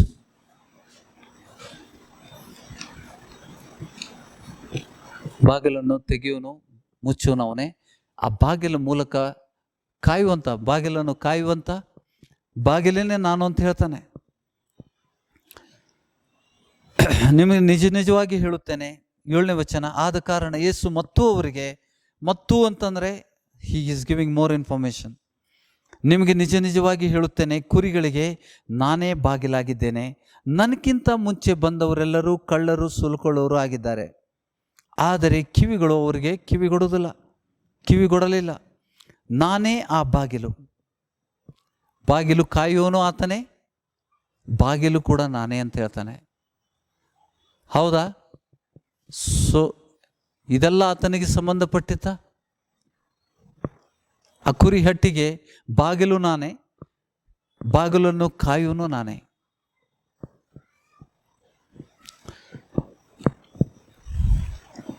ನನ್ಗಿಂತ ಮುಂಚೆ ಬಂದವರೆಲ್ಲರೂ ಕಳ್ಳರು ಸುಲುಕೊಳ್ಳೋರಾಗಿದ್ದಾರೆ, ಆದರೆ ಕುರಿಗಳು ಅವರಿಗೆ ಕಿವಿಗೊಡಲಿಲ್ಲ. ನಾನೇ ಆ ಬಾಗಿಲು. ನನ್ನ ಮುಖಾಂತರವಾಗಿ ಯಾವನಾದರೂ ಒಳಗೆ ಹೋದರೆ ಸುರಕ್ಷಿತವಾಗಿದ್ದು ಒಳಗೆ ಹೋಗುವನು, ಹೊರಗೆ ಬರುವನು, ಮೇವನ್ನು ಕಂಡುಕೊಳ್ಳುವನು. ಕಳ್ಳನು ಕದ್ದುಕೊಳ್ಳುವುದಕ್ಕೂ ಕೊಯ್ಯುವುದಕ್ಕೂ ಹಾಳು ಮಾಡುವುದಕ್ಕೂ ಬರುತ್ತಾನೆ, ಹೊರತು ಮತ್ತಾದಕ್ಕೂ ಬರುವುದಿಲ್ಲ. ನಾನಾದರೂ ಅವುಗಳಿಗೆ ಜೀವವು ಇರಬೇಕೆಂದಲೂ ಅದು ಸಮೃದ್ಧಿಯಾಗಿ ಇರಬೇಕೆಂದಲೂ ಬಂದೆನು. ಆಮೇನ್. ಸೈತಾನನ ವಿಷಯದಲ್ಲಿ 10ನೇ ವಚನದಲ್ಲಿ ಇದೆಲ್ಲ ನಮಗೆಲ್ಲರಿಗೂ ಬಾಟಿದೆ. ಈಗ ನೋಡಿ, ನಿನ್ನೆ ಕೊಟ್ಟಂಥ ವಚನದಲ್ಲಿ ನನಗೆ ಗೊತ್ತಿಲ್ಲ, ನಿನ್ನೆ ಕೇಳದೆ ಇದ್ದರೆ ವಿಡಿಯೋ ಇದೆ, 97ನೇ ವಿಡಿಯೋ, ಅದನ್ನು ನೋಡಿಕೊಡ್ರಿ. ಅಲ್ಲಿ ವಿಷಯಗಳು ಏನಂತಂದರೆ, ಸೈತಾನ ಡುಪ್ಲಿಕೇಟ್ ಮಾಡಿ ದೇವಜನರನ್ನು ಮೋಸಗೊಳಿಸ್ತಾನೆ. ಹೌದಾ? ಈ ಲೋಕದಲ್ಲಿ ದೇವರು ನಮಗೆ ವಾಗ್ದಾನ ಮಾಡಿದಂಥ ಒಂದು ಸಭೆ ಉಂಟು, ಅದು ಸ್ವರ್ಗೀಯ ಯೆರೂಸಲೇಮ್. ಹೌದಾ? ಸ್ವರ್ಗೀಯ ಯೆರೂಸಲೇಮ್ ಎಂಬ ಆ ಸಭೆ ಪರಲೋಕದಿಂದ ಭೂಲೋಕಕ್ಕೆ ಇಳಿದು ಬರುವುದನ್ನು ನಾವು ನೋಡ್ತಾ ಇದ್ದೇವೆ 21ನೇ ಅಧ್ಯಾಯದಲ್ಲಿ. ಸ್ವರ್ಗೀಯ ಯೆರೂಸಲೇಮ್ ಎಲ್ಲಿದೆ? ಪರಲೋಕದಲ್ಲಿದೆ. ಅದು ದೇವರ ಜನರಿಗೆ ರಕ್ಷಣೆ ಹೊಂದಿದಂಥ, ಸಿದ್ಧಿಗೆ ಬಂದಂಥ ವಿಶ್ವಾಸಿಗಳಿಗೋಸ್ಕರ ಇಟ್ಟಂಥ ಪಟ್ಟಣ. ನಮ್ಮ ನಿರೀಕ್ಷೆ ಆ ಪಟ್ಟಣ. ಹೌದಾ? ಅದು ಸಭೆ, ಕನ್ನಿಕೆ. ಇನ್ನೊಂದು ಸೈತಾನ ಮಾಡಿದಂಥ ಸಭೆಗಳು ಕೂಡ ಇದ್ದಾವೆ ಈ ಲೋಕದಲ್ಲಿ. ಅದಕ್ಕೆ ಅದು ಕೂಡ ನಾವು ಪ್ರಕಟಣೆ ಗ್ರಂಥದಲ್ಲಿ ನೋಡ್ತೇವೆ. ಸ್ವಲ್ಪ ಕೆಲವೊಂದು ನಿಮಿಷ ಅಲ್ಲಿಗೆ ಹೋಗಿ ಬರುವ. ಪ್ರಕಟಣೆ ಗ್ರಂಥ 21ನೇ ಅಧ್ಯಾಯದಲ್ಲಿ 21 ರಿವಿಲೇಷನ್ 21 ಮೊದಲನೇ ವಚನದಿಂದ, ತರುವಾಯ ನೂತನ ಆಕಾಶ ಮಂಡಲವನ್ನು ನೂತನ ಭೂಮಂಡಲವನ್ನು ಕಂಡೆನು. ಮೊದಲಿದ್ದ ಆಕಾಶ ಮಂಡಲವು ಮೊದಲಿದ್ದ ಭೂಮಂಡಲವು ಇಲ್ಲದೆ ಹೋದವು, ಇನ್ನು ಸಮುದ್ರವೂ ಇಲ್ಲ. New heaven and new earth. ಮೊದಲಿದ್ದಿದ್ದು ಎಲ್ಲ ಹೋಯಿತು, ಇಲ್ಲ ಈಗ. ಇದಲ್ಲದೆ ಪರಿಶುದ್ಧ ಪಟ್ಟಣವ, 2ನೇ ವಚನ, ಇದಲ್ಲದೆ ಪರಿಶುದ್ಧ ಪಟ್ಟಣವಾದ ಹೊಸ ಯೆರೂಸಲೇಮ್ ಪರಲೋಕದಿಂದ ದೇವರ ಬಳಿಯಿಂದ ಇಳಿದು ಬರುವುದನ್ನು ಕಂಡೆನು. ಅದು ತನ್ನ ಗಂಡನಿಗೋಸ್ಕರ ಅಲಂಕೃತಳಾದ ಮೊದಲಗಿತ್ತಿಯಂತೆ ಶೃಂಗರಿಸಲ್ಪಟ್ಟಿತು. ಇದಲ್ಲದೆ ಸಿಂಹಾಸನದೊಳಗಿಂದ ಬಂದ ಮಹಾಶಬ್ದವು ನನಗೆ ಕೇಳಿಸಿತು. ಅದು, ಇಗೋ, ದೇವರ ನಿವಾಸವು ಮನುಷ್ಯರಲ್ಲಿ ಅದೇ, ಆತನು ಅವರೊಡನೆ ವಾಸ ಮಾಡುವನು, ಅವರು ಆತನಿಗೆ ಪ್ರಜೆಗಳಾಗಿರುವರು. ದೇವರು ತಾನೇ ಅವರ ಸಂಗಡ ಇರುವನು, ಅವರ ಕಣ್ಣೀರೆಲ್ಲ ಒರೆಸಿಬಿಡುವನು. ಇನ್ನು ಮರಣವಿರುವುದಿಲ್ಲ, ಇನ್ನು ದುಃಖವಾಗಲಿ ಗೋಳಾಟವಾಗಲಿ ಕಷ್ಟವಾಗಲಿ ಇರುವುದಿಲ್ಲ, ಮೊದಲಿದ್ದದ್ದೆಲ್ಲ ಇಲ್ಲದೆ ಹೋಯಿತು ಎಂದು ಹೇಳಿದನು. ಆಗ ಸಿಂಹಾಸನದ ಮೇಲೆ ಕೂತಿದ್ದವನು, ಈಗೋ ಎಲ್ಲವನ್ನೂ ಹೊಸದು ಮಾಡಿದ್ದೇನೆ ಎಂದನು. ಮತ್ತು ಒಬ್ಬನು ನನಗೆ, ಇದನ್ನು ಬರೆ, ಈ ಮಾತುಗಳು ನಂಬತಕ್ಕವುಗಳು ಸತ್ಯವಾದವುಗಳು ಆಗಿದೆ ಎಂದು ಹೇಳಿದನು. ಆಗ ಸಿಂಹಾಸನದ ಮೇಲೆ ಕೂತಿದ್ದವನು, ಎಲ್ಲ ನೆರವೇರಿತು, ನಾನೇ ಆದಿಯೂ ಅಂತ್ಯವೂ ಪ್ರಾರಂಭವೂ ಸಮಾಪ್ತಿಯೂ ಆಗಿದ್ದೇನೆ. ದಾಹುಳ್ಳವನಿಗೆ ಜೀವಜಲದ ಬುಗ್ಗೆಯಲ್ಲಿ ಕ್ರಯವಿಲ್ಲದೆ ಕುಡಿಯುವುದಕ್ಕೆ ಕೊಡುವೆನು. ಜಯ ಹೊಂದುವನು ಇವುಗಳಿಗೆ ಬಾಧ್ಯನಾಗುವನು. ನಾನು ಅವನಿಗೆ ದೇವರಾಗಿರುವೆನು, ಅವನು ನನಗೆ ಮಗನಾಗಿರುವನು. ಆದರೆ ಹೇಡಿಗಳು, ನಂಬಿಕೆ ಇಲ್ಲದವರು, ಅಸಹ್ಯವಾದದರಲ್ಲಿ ಸೇರಿದವರು, ಕೊಲೆಗಾರರು, ಜಾರರು, ಮಾಟಗಾರರು, ವಿಗ್ರಹಾರಾಧಕರು, ಎಲ್ಲ ಸುಳ್ಳುಗಾರರು, ಇವರಿಗೆ ಸಿಕ್ಕುವ ಪಾಲು ಬೆಂಕಿ ಗಂಧಕಗಳಿಂದಿರುವ ಕೆರೆಯೇ. ಇದು 2ನೇ ಮರಣವು ಎಂದು ನನಗೆ ಹೇಳಿದನು. ಆಮೇನ್. ಆ ಸ್ವರ್ಗೀಯ ಯೆರೂಸಲೇಮ್ ಪರಲೋಕದಿಂದ ಇಳಿದು ಬರ್ತದೆ. ನಾವು ಆ ಪಟ್ಟಣಕ್ಕೆ ಸಂಬಂಧಪಟ್ಟಿದ್ದೇವೆ. ಈ ಲೋಕದಲ್ಲಿ ನಾವು ಇದ್ದಿದ್ದೇವೆ, ಆದರೂ ಕೂಡ ನಾವು ಆ ಪಟ್ಟಣಕ್ಕೆ ಸಂಬಂಧಪಟ್ಟವರು. ಈ ಸ್ವಾಮಿ ಹೇಳಿದನಲ್ಲ, ನಾನು ಈ ಲೋಕದವನಲ್ಲ, ಈ ಕಾರಣದಿಂದ ನಾನು ನಿಮ್ಮನ್ನು ಆರಿಸಿಕೊಂಡಿದ್ದರಿಂದ ನೀವು ಕೂಡ ಈ ಲೋಕದವರಲ್ಲ. ಈ ಕಾರಣದಿಂದ ಲೋಕವು ನಿಮ್ಮನ್ನು ದ್ವೇಷ ಮಾಡ್ತದೆ. ನೀವು ಈ ಲೋಕದವರಲ್ಲ ಅಂತ ನಾವು ಅದರಂತೆ ನಾವು ಜೀವಿಸಬೇಕು. ನಾವು ಈ ಲೋಕದವರು, ಅದಕ್ಕೆ ಯಾತ್ರಿಕರು. ಅಬ್ರಾಹ್ಮನು ಕೂಡ ಹಾಗೆ ಜೀವಿಸಿದ. ನಾವು ಈ ಲೋಕದಲ್ಲಿ ಯಾತ್ರಿಕರಾಗಿದ್ದೇವೆ, ನಮಗೆ ಶಾಶ್ವತವಾದ ಪಟ್ಟಣ ಇಲ್ಲ ಅಂತ ದೇವರ ವಚನ ಹೇಳ್ತದೆ. ಈ ಕಾರಣದಿಂದ ನಾವು ಪರಲೋಕದ ಭಾವದವರಾಗಿದ್ದೇವೆ. ಈ ಕಾರಣದಿಂದ ನಾವು ಪರಲೋಕದ ಭಾವದವರಾಗಿರ್ಬೇಕಂತ ವಚನ ಕೂಡ ನಮ್ಮನ್ನು ಸಲಹೆ ಕೊಡ್ತದೆ. ಆ ವಚನದ ಪ್ರಕಾರ ನಾವು ತಿಳ್ಕೋಬೇಕು, ಇದು ಸ್ವರ್ಗೀಯ ಯೆರೂಸಲೇಮ್ ಪರಲೋಕದಲ್ಲಿದೆ. ಹೌದಾ? ಇದು ನಿಜವಾದ ಸಭೆ, ನಮ್ಮ ಸಭೆ, ಆತ್ಮಿಕವಾದ ಸಭೆ ನಿಜವಾಗಲೂ ಭೂಲೋಕದ ಮೇಲೆ ಬರುವಂಥದ್ದು. ಆದರೆ ಈ ಭೂಮಂಡಲದಲ್ಲಿ ಅದು ಬರುವುದಿಲ್ಲ. ಈ ಶಾಪಗ್ರಸ್ತ ಭೂಮಿ ಮೇಲೆ ಬರುವುದಿಲ್ಲ. ಅದೆಲ್ಲ ಆದಮೇಲೆ, ಎಲ್ಲ ಸಮಯ ಬಂದ ಮೇಲೆ ಅಲ್ಲಿ ಪರಲೋಕದಿಂದ ಆ ಕನ್ನಿಕೆ, ಮೊದಲಿನಿಂಗನಗರು ಯೇಸು ಕ್ರಿಸ್ತನಿಗೋಸ್ಕರ ಸಿದ್ಧವಾದಂಥ ಕನ್ನಿಕೆ ಪರಲೋಕದಿಂದ ಭೂಲೋಕಕ್ಕೆ ಇಳಿದು ಬರ್ತದೆ. ಅದು ನಾವು ಶಾಶ್ವತವಾಗಿ ಇರುವಂಥ ಪಟ್ಟಣ. ಆಮೇನ್. ದೇವರು ತನ್ನ ಸಂಕಲ್ಪದಿಂದ ಇದು, ಅದಕ್ಕೆ ಡೂಪ್ಲಿಕೇಟ್ ಸಭೆನೂ ಇದೆ. ಆ ಸಭೆಯನ್ನು ಯಾರು ನಡೆಸ್ತಾ ಇದ್ದಾನೆ? ಸೈತಾನ ನಡೆಸ್ತಾ ಇದ್ದಾನೆ. ಆ ವಿಷಯದಲ್ಲಿ ನಾನು ಈಗಾಗಲೇ ವಚನ ಕೊಟ್ಟಿದ್ದೇನೆ ನಿಮಗೆ. ಸಭೆ ದುರ್ಬೋಧನೆ ಮಾಡಿದಂಥ, ಅಲ್ಲಿ ಅನೇಕ ದೇವಜನರನ್ನು ಕೊಂದಂಥ ನಾವು 17 ಮತ್ತು 18ನೇ ವಚನದಲ್ಲಿ ಸ್ಪಷ್ಟವಾಗಿ ದೇವರು ಅದರಲ್ಲಿ ನುಡಿದಂಥ ಪ್ರತಿಯೊಂದು ವಚನಗಳು 42 ವಚನಗಳಿದ್ದಾವೆ. ರಿವಿಲೇಷನ್ 17 ಹ್ಯಾಸ್ 18 ವರ್ಸಸ್. ಹೌದಾ? ಮತ್ತು 18ನೇ ಅಧ್ಯಾಯ ಎಷ್ಟು ವಚನಗಳಿದ್ದಾವೆ? 24 ವಚನಗಳು. ಎಲ್ಲ 18 ಮತ್ತು 24 ವಚನಗಳನ್ನು ನಾವು ಒಂದೊಂದಾಗಿ ಕಲ್ತಿದ್ದೇವಾ? ವಚನಗಳನ್ನು ಕಲ್ತಿದ್ದೇವೆ. ಅದು ಒಂದು ಸಭೆಯನ್ನು ಸೂಚಿಸ್ತದೆ. ಈ ಭೂಲೋಕದ ಸಭೆ, ಅದು ಭೂಲೋಕದಲ್ಲಿರುವಂಥ ಸಭೆ, ಅದು ಪರಲೋಕದಲ್ಲ. ನಮ್ಮ ನಿರೀಕ್ಷೆ ಯಾವುದು? ಪರಲೋಕದ ಸಭೆ ನಮ್ಮ ನಿರೀಕ್ಷೆ ಆಗಿರಬೇಕು. ಅದಕ್ಕೆ ದೇವರು, ಪೌಲ ಕೂಡ ಅದನ್ನೇ ಹೇಳ್ತಾ ಇದ್ದಾನೆ, ಪರಲೋಕ ಭಾವದವರಾಗ್ರಿ. ಯಾಕೆಂದರೆ ಯೇಸು ಕ್ರಿಸ್ತನ ಎಲ್ಲಿಂದ ಬರ್ತಾ ಇದ್ದಾನೆ? ಎಲ್ಲಿ ಇದ್ದಾನೆ? ಈಗೆಲ್ಲಿದ್ದಾನೆ? ಯಾರ್ಯಾರಿದ್ದಾರೆ? ಇಬ್ರಿಯ ಪತ್ರಿಕೆ 12ನೇ ಅಧ್ಯಾಯ 22ರಿಂದ ನಾವು ಓದ್ಕೊಳ್ಳುವ. 12th ಚಾಪ್ಟರ್ 22 ಹಿಂದೆ ಓದಿದ್ದೇವೆ, ಸ್ವಲ್ಪ ನಾವು ಓದ್ಕೊಳ್ಳುವ. ಆದರೆ ನೀವು ಚೀಯೋನ್ ಪರ್ವತಕ್ಕೂ, ಸಭೆಗೆ ನುಡಿತಾ ಇದ್ದಾನೆ, ಸಭೆ ಜನರಿಗೆ ಆತನು ನುಡಿತಾ ಇದ್ದಾನೆ. ಆದರೆ ನೀವು ಚೀಯೋನ್ ಪರ್ವತಕ್ಕೂ ಜೀವ ಸ್ವರೂಪನಾದ ದೇವರ ಪಟ್ಟಣವಾಗಿರುವ ಪರಲೋಕದ ಯೆರೂಸಲೇಮಿಗೂ ಉತ್ಸವ ಸಂಘದಲ್ಲಿ ಕೂಡಿರುವ, ಉತ್ಸವದಲ್ಲಿ, ಪರಲೋಕದಲ್ಲಿ ಉತ್ಸವ ಇದೆ, ಉತ್ಸವ ಸಂಘದಲ್ಲಿ ಕೂಡಿರುವ ಕೋಟ್ಯಾನಿಕೋಟಿ ದೇವದೂತರ ಬಳಿಗೂ, ಪರಲೋಕದಲ್ಲಿ ಹೆಸರು ಬರೆಸಿಕೊಂಡಿರುವ ಚೊಚ್ಚಲ ಮಕ್ಕಳ ಸಭೆಗೂ, ಎಲ್ಲರಿಗೆ ನ್ಯಾಯಾಧಿಪತಿಯಾಗಿರುವ ದೇವರ ಬಳಿಗೂ, ಸಿದ್ಧಿಗೆ ಬಂದಿರುವ ನೀತಿವಂತರ ಆತ್ಮಗಳ ಬಳಿಗೂ, ಹೊಸ ಒಡಂಬಡಿಕೆಗೆ ಮಧ್ಯಸ್ಥನಾಗಿರುವ ಯೇಸುವಿನ ಬಳಿಗೂ, ಹೇಬೇಲನ ರಕ್ತಕ್ಕಿಂತ ಹಿತಕರವಾಗಿ ಮಾತಾಡುವ ಪ್ರೋಕ್ಷಣ ರಕ್ತದ ಬಳಿಗೂ ಬಂದಿದ್ದೀರಿ. ಆಮೇನ್. ಎಲ್ಲಿದೆ? ಸ್ವರ್ಗೀಯ ಯೆರೂಸಲೇಮ್. ಯಾರಿದ್ದಾರಲ್ಲಿ? ಯೇಸುವಿನ ಬಳಿಗೂ ಬಂದಿದ್ದೇವೆ. ಹೊಸ ಒಡಂಬಡಿಕೆಗೆ ಮಧ್ಯಸ್ಥನಾಗಿರುವ ಯೇಸುವಿನ ಬಳಿಗೂ ಬಂದಿದ್ದೇವೆ. ಯೇಸುವಿನ ರಕ್ತ ಕೂಡ ಅಲ್ಲಿ ಉಂಟು. ಕೋಟಾನುಕೋಟಿ ದೇವದೂತರಿದ್ದಾರೆ. ಸಿದ್ಧಿಗೆ ಬಂದಂಥ ನೀತಿವಂತರ ಆತ್ಮಗಳ ಬಳಿಗೆ ನಾವು ಬಂದಿದ್ದೇವೆ. The spirits made perfect. ಹೊಸದಾಗಿ ಹುಟ್ಟಿದಂಥ ದೇವಜನರ ಆತ್ಮಗಳು ಅಲ್ಲಿದ್ದಾವೆ. ಆಮೇನ್. ನಾವು ಅಲ್ಲಿಗೆ ಬಂದಿದ್ದೇವೆ ಅಂತ ಹೇಳ್ತಾನೆ. The spiritually we are there, physically we are on the earth. ಅರ್ಥ ಆಗ್ತದೆ? ಆತ್ಮಿಕವಾಗಿ ನಾವು ಎಲ್ಲಿಯವರು? ಪರಲೋಕದವರು, ಸ್ವರ್ಗೀಯ ಯೆರೂಸಲೇಮ್ನವರು. ನಾವು ಅಲ್ಲಿಗೆ ಬಂದಿದ್ದೇವೆ ಅಂತ ಹೇಳ್ತಾನೆ. ಅದನ್ನೇ ಯೇಸು ಸ್ವಾಮಿ ಹೇಳಿದ ತಾತ್ಪರ್ಯ. ನೀವು ಈ ಲೋಕದವರಲ್ಲ. ಶರೀರದಲ್ಲಿ ನೀವು ಇರುವವರೆಗೆ ಈ ಲೋಕದಲ್ಲಿ ಆತನ ಪ್ರತಿನಿಧಿಯಾಗಿ ಆತನ ಏನು ಮಾಡ್ತಾ ಇದ್ದೇವೆ? ನಿನ್ನೆ ಓದಿದ್ದೇವಲ್ಲ, ರಾಯಭಾರಿಗಳಾಗಿ, ಆಂಬಾಸಿಡರ್ಸ್. ಸಮಾಧಾನದ ಸೇವೆಗೆ ದೇವರು ನಮ್ಮನ್ನು ಇಲ್ಲಿ ಇಟ್ಟಿದ್ದಾನೆ. ಆದರೆ ನಾವು ಎಲ್ಲಿಯವರು?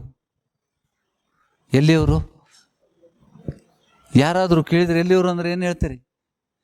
ಸಭೆಯವರು ಕೇಳಿದರೆ ನೀವು ಎಲ್ಲಿಯವರು ಅಂತಂದರೆ ಎಲ್ಲಿಯವರು ಹೇಳ್ತೀರಿ?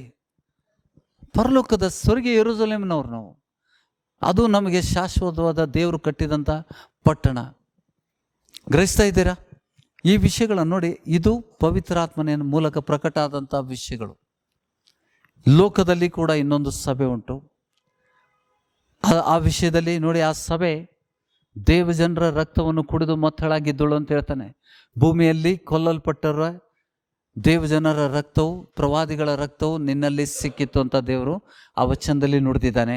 ದೇವಜನರನ್ನು ಹಿಂಸೆ ಮಾಡಿದಂಥ ಸಭೆ, ದೇವಜನರನ್ನು ಕಗ್ಗಲೆ ಮಾಡಿದಂಥ ಸಭೆ, ಆ ವಿಷಯಗಳನ್ನು ನಾವು ತಿಳ್ಕೊಂಡಿದ್ದೇವೆ ಹಿಂದೆ. ಈ ವಿಷಯದಿಂದ ನಾವು 2 ವಿಷಯಗಳನ್ನು ನಾವು ತಿಳ್ಕೋಬೇಕು. ಯಾಕೆಂದರೆ ಇದು ಅಂತ್ಯ ಸಮಯ.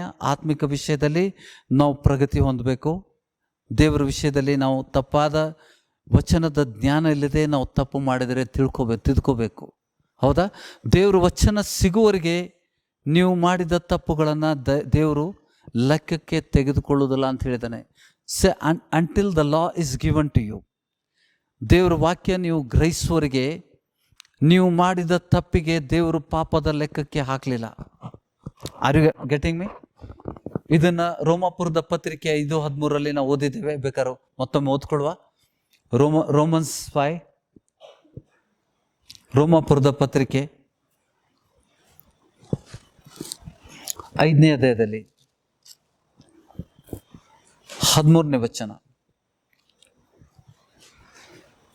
ಧರ್ಮಶಾಸ್ತ್ರವು ಉಂಟಾದುದಕ್ಕಿಂತ ಮುಂಚೆ ಪಾಪವು ಲೋಕದಲ್ಲಿತ್ತು.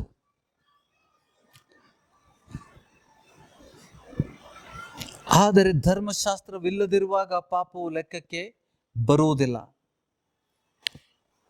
For the sin indeed was in the world before the law was given. Before the law was given through the Moses, sin was there in the world, but sin is not counted when there is no law. Same rule is ಅದೇ ಕಾನೂನು, ಅದೇ ವಾಗ್ದಾನಕ್ಕೆ ನಾವು ಬಾಧಿಸಲ್ಪಟ್ಟಿದೆ. ಹೊಸ ಒಡಂಬಡಿಕೆ ನೋಡಿ, सभा में आने के बाद हम सभी प्रवीण नहीं है. ಸಭೆಗೆ ಬರೋಕ್ಕಿಂತ ಮುಂಚೆ ನಾವು ಪ್ರವೀಣರಾಗಿರುವುದಿಲ್ಲ. ನಾವು ನಂಬಿಕೆಯಿಂದ ಸಭೆ ಮೂಲಕ ನಾವು ಕಲಿತೇವೆ. ಹೌದಾ? ಎಷ್ಟೋ ವಿಷಯಗಳನ್ನು ನೀವು ಕಲಿಯೋದಲ್ಲಿ ವಚನದ ಮೂಲಕ, ವಚನ ಕೇಳಿದ ಮೇಲೆ ನಮಗೆ ಗೊತ್ತಾಗ್ತದೆ ಇದು ನಾವು ಮಾಡ್ತಾ ಇರೋದು ತಪ್ಪು, ಅದನ್ನು ಕ್ರಮಪಡಿಸ್ಕೋಬೇಕು. ಆದರೆ ಹಿಂದೆ ಮಾಡಿದ್ದಕ್ಕೆ ದೇವರು ನಿಮಗೆ ಆ ಉಲ್ಲಂಘನೆ ಮಾಡಿದ್ದಕ್ಕೆ ನಿಮಗೆ ಶಿಕ್ಷೆ ಮಾಡಲಿಲ್ಲ. ಯಾಕೆಂದರೆ ಅದನ್ನು ಪಾಪದ ಲೆಕ್ಕಕ್ಕೆ ಹಾಕಲಿಲ್ಲ.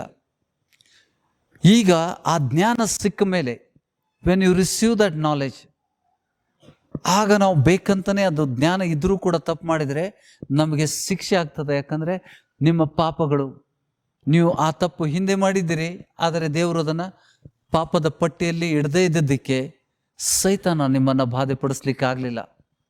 ಯಾಕೆಂದರೆ ಅದು ಪಾಪದ ಪಟ್ಟಿಯಲ್ಲಿ ಇಲ್ಲ.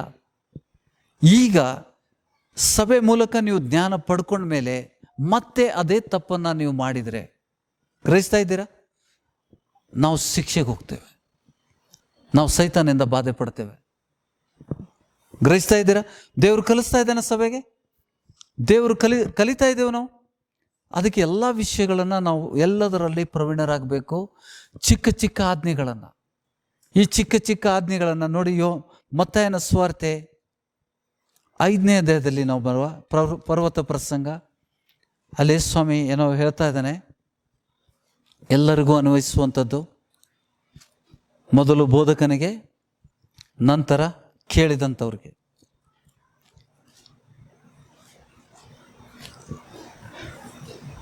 18ನೇ ವಚನ, 18 ಮತ್ತು 19.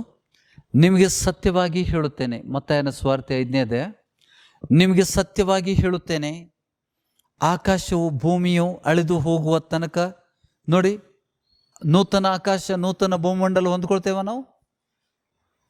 ನೂತನ ಆಕಾಶ ನೂತನ ಭೂಮಂಡಲ ನಾವು ಹೊಂದ್ಕೊಳ್ತೇವೆ. ಈಗ ಓದಿದ್ದೀವ 21ನೇ ಅಧ್ಯಾಯದಲ್ಲಿ. ಅದು ಬರೋಕ್ಕಿಂತ ಮುಂಚೆ ಹಳೆ ಭೂಮಿ ಮತ್ತು ಹಳೆ ಆಕಾಶ ಮಂಡಲ ನಾಶ ಆಗೋಕ್ಕಿಂತ ಮುಂಚೆ ಪ್ರವಾದಿಗಳ ಪುಸ್ತಕದಲ್ಲಿ ಬರೆದಿರುವುದು, ಒಂದು ಸೊನ್ನೆಯಾದರೂ ಒಂದು ಗುಡುಸಾದರೂ ಅಳಿದು ಹೋಗಲಾರದು. ಗ್ರಹಿಸ್ತಾ ಇದ್ದೀರಾ? ನಾವು ವಚನ ಮತ್ತೊಮ್ಮೆ ಓದುವ, ಒಟ್ಟಿಗೆ ಓದುವ. ನಿಮಗೆ ಸತ್ಯವಾಗಿ ಹೇಳುತ್ತೇನೆ, ಎಲ್ಲರೂ ಉಚ್ಚರಿಸ್ತೀರಾ? ನಿಮಗೆ ಸತ್ಯವಾಗಿ ಹೇಳುತ್ತೇನೆ, ಆಕಾಶವು ಭೂಮಿಯು ಅಳಿದು ಹೋಗುವ ತನಕ ಧರ್ಮಶಾಸ್ತ್ರವೆಲ್ಲ ನೆರವೇರಿದ ಹೊರತು ಅದರೊಳಗಿಂದ ಒಂದು ಸೊನ್ನೆಯಾದರೂ ಒಂದು ಗುಡಸಾದರೂ ಅಳಿದು ಹೋಗಲಾರದು.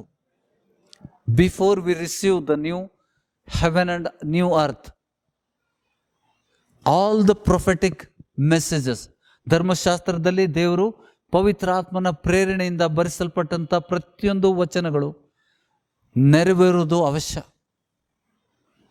ಆಗ ಅದು ಆಗೋದು. ಅದಕ್ಕೆ ಒಂದು ಸೊನ್ನೆಯಾದರೂ ಒಂದು ಗುಡುಸಾದರೂ ಪರಿಪೂರ್ಣ ಆಗದೆ ಇರುವುದಿಲ್ಲ ಅಂತ ಹೇಳ್ತಾನೆ. ಹೌದಾ? ಎಷ್ಟೊಮ್ಮೆ ನೋಡಿ, ಎಷ್ಟೋ ಬಾರಿ ನಾವು ತಪ್ಪು ಮಾಡ್ತಾ ಇರ್ತೇವೆ, ಆದರೆ ದೇವರು ಆ ತಪ್ಪನ್ನು ನಮ್ಮ ಪಾಪದಲ್ಲಿ ಹಾಕಲಿಲ್ಲ. ನಾನು ಅದಕ್ಕೆ ಹೇಳ್ತಾ ಇರ್ತೇನೆ, ವಚನದಲ್ಲಿ ನಮಗೆ ಕಲಿಯುವುದು ಬಹಳ ಉಂಟು. I cannot finish this entire Bible in my life time. ಇದನ್ನು ಪೂರ್ತಿ ನಿಮಗೆ ಕಲಿಸ್ಲಿಕ್ಕೆ ಸಾಧ್ಯನೇ ಇಲ್ಲ ನನಗೆ. ಒಂದು ಕಾರಣ ಸಮಯ, ಇನ್ನೊಂದು ಕಾರಣ ದೇವರು ಎಲ್ಲವನ್ನೂ ನನಗೆ ಪ್ರಕಟ ಮಾಡುವುದಿಲ್ಲ. ಕೆಲವೊಂದು ನಿಮಗೋಸ್ಕರ ಇಟ್ಟಿದ್ದಾನೆ. ತನ್ನನ್ನು ಪ್ರೀತಿಸುವರ, ಯಾರು ಆತನನ್ನು ಪ್ರೀತಿಸ್ತಾರೆ, ಆತನ ಆಜ್ಞೆಗಳನ್ನು ಕೈಗೊಂಡು ಪ್ರೀತಿಸ್ತಾರೆ, ಅವರ ಮಹಿಮೆಗೋಸ್ಕರ ಯಾವ ಕಣ್ಣೂ ಕಾಣಲಿಲ್ಲ, ಯಾವ ಕಿವಿಯೂ ಕೇಳಲಿಲ್ಲ, ಯಾವ ಹೃದಯವೂ ಗ್ರಹಿಸಲಿಲ್ಲ, ಅದು ಅವ್ರಿಗೋಸ್ಕರ ಇಟ್ಟಿದೆ. ದೇವರನ್ನು ಪ್ರೀತಿಸೋರಿಗೋಸ್ಕರ ಇಟ್ಟಿದೆ. ಹೌದಾ? ನಿಮಗೋಸ್ಕರ ಇಟ್ಟಿದ್ದೆ. ಅದು ನನಗೆ ಪ್ರಕಟ ಆಗೋದಿಲ್ಲ. It is reveal to you. ನಿಮಗೆ ಮಾತ್ರ ಪ್ರಕಟ ಆಗ್ತದೆ. ಅದನ್ನು ನೀವು ಸಭೆಗೆ ಹಂಚ್ಕೋಬೇಕು. ನೋಡಿ, ನಿಮಗೆ ಏನಾದರೂ ಪ್ರಕಟ ಆದಾಗ ಅದನ್ನು ಮುಚ್ಚಿಡಬಾರ್ದು. ಅದು ಕೊಟ್ಟಿದ್ದೆ, ಆ ಪ್ರಕಟಣೆ ಕೊಟ್ಟಿದ್ದೆ ಯಾರಿಗೋಸ್ಕರ? ಸಭೆಗೋಸ್ಕರ. ಸಭೆಗೆ ಆ ಜ್ಞಾನವನ್ನು ಹಂಚಬೇಕಂತ ದೇವರ ಸಂಕಲ್ಪ. ನಾಳೆ ನೀವು ಸೇವೆ ಮಾಡುವಂಥ ಸಮಯದಲ್ಲಿ ನಿಮ್ಗೇನು ಪ್ರಕಟ ಆಗಿದೆ ಅದನ್ನು ಬಹಿರಂಗವಾಗಿ ಸಭೆಗೆ ನೀವು ಕಲಿಸ್ಬೇಕು. ಅಷ್ಟೇ ಅಲ್ಲದೆ ದೇವ ಜನರಿಗೆ ಆ ಜ್ಞಾನವನ್ನು ಹಂಚ್ಕೋಬೇಕು. ಆಮೇನ್. ಅದು ದೇವರ ಸಂಕಲ್ಪ. ಅದರಿಂದ ಏನಾಗ್ತದೆ?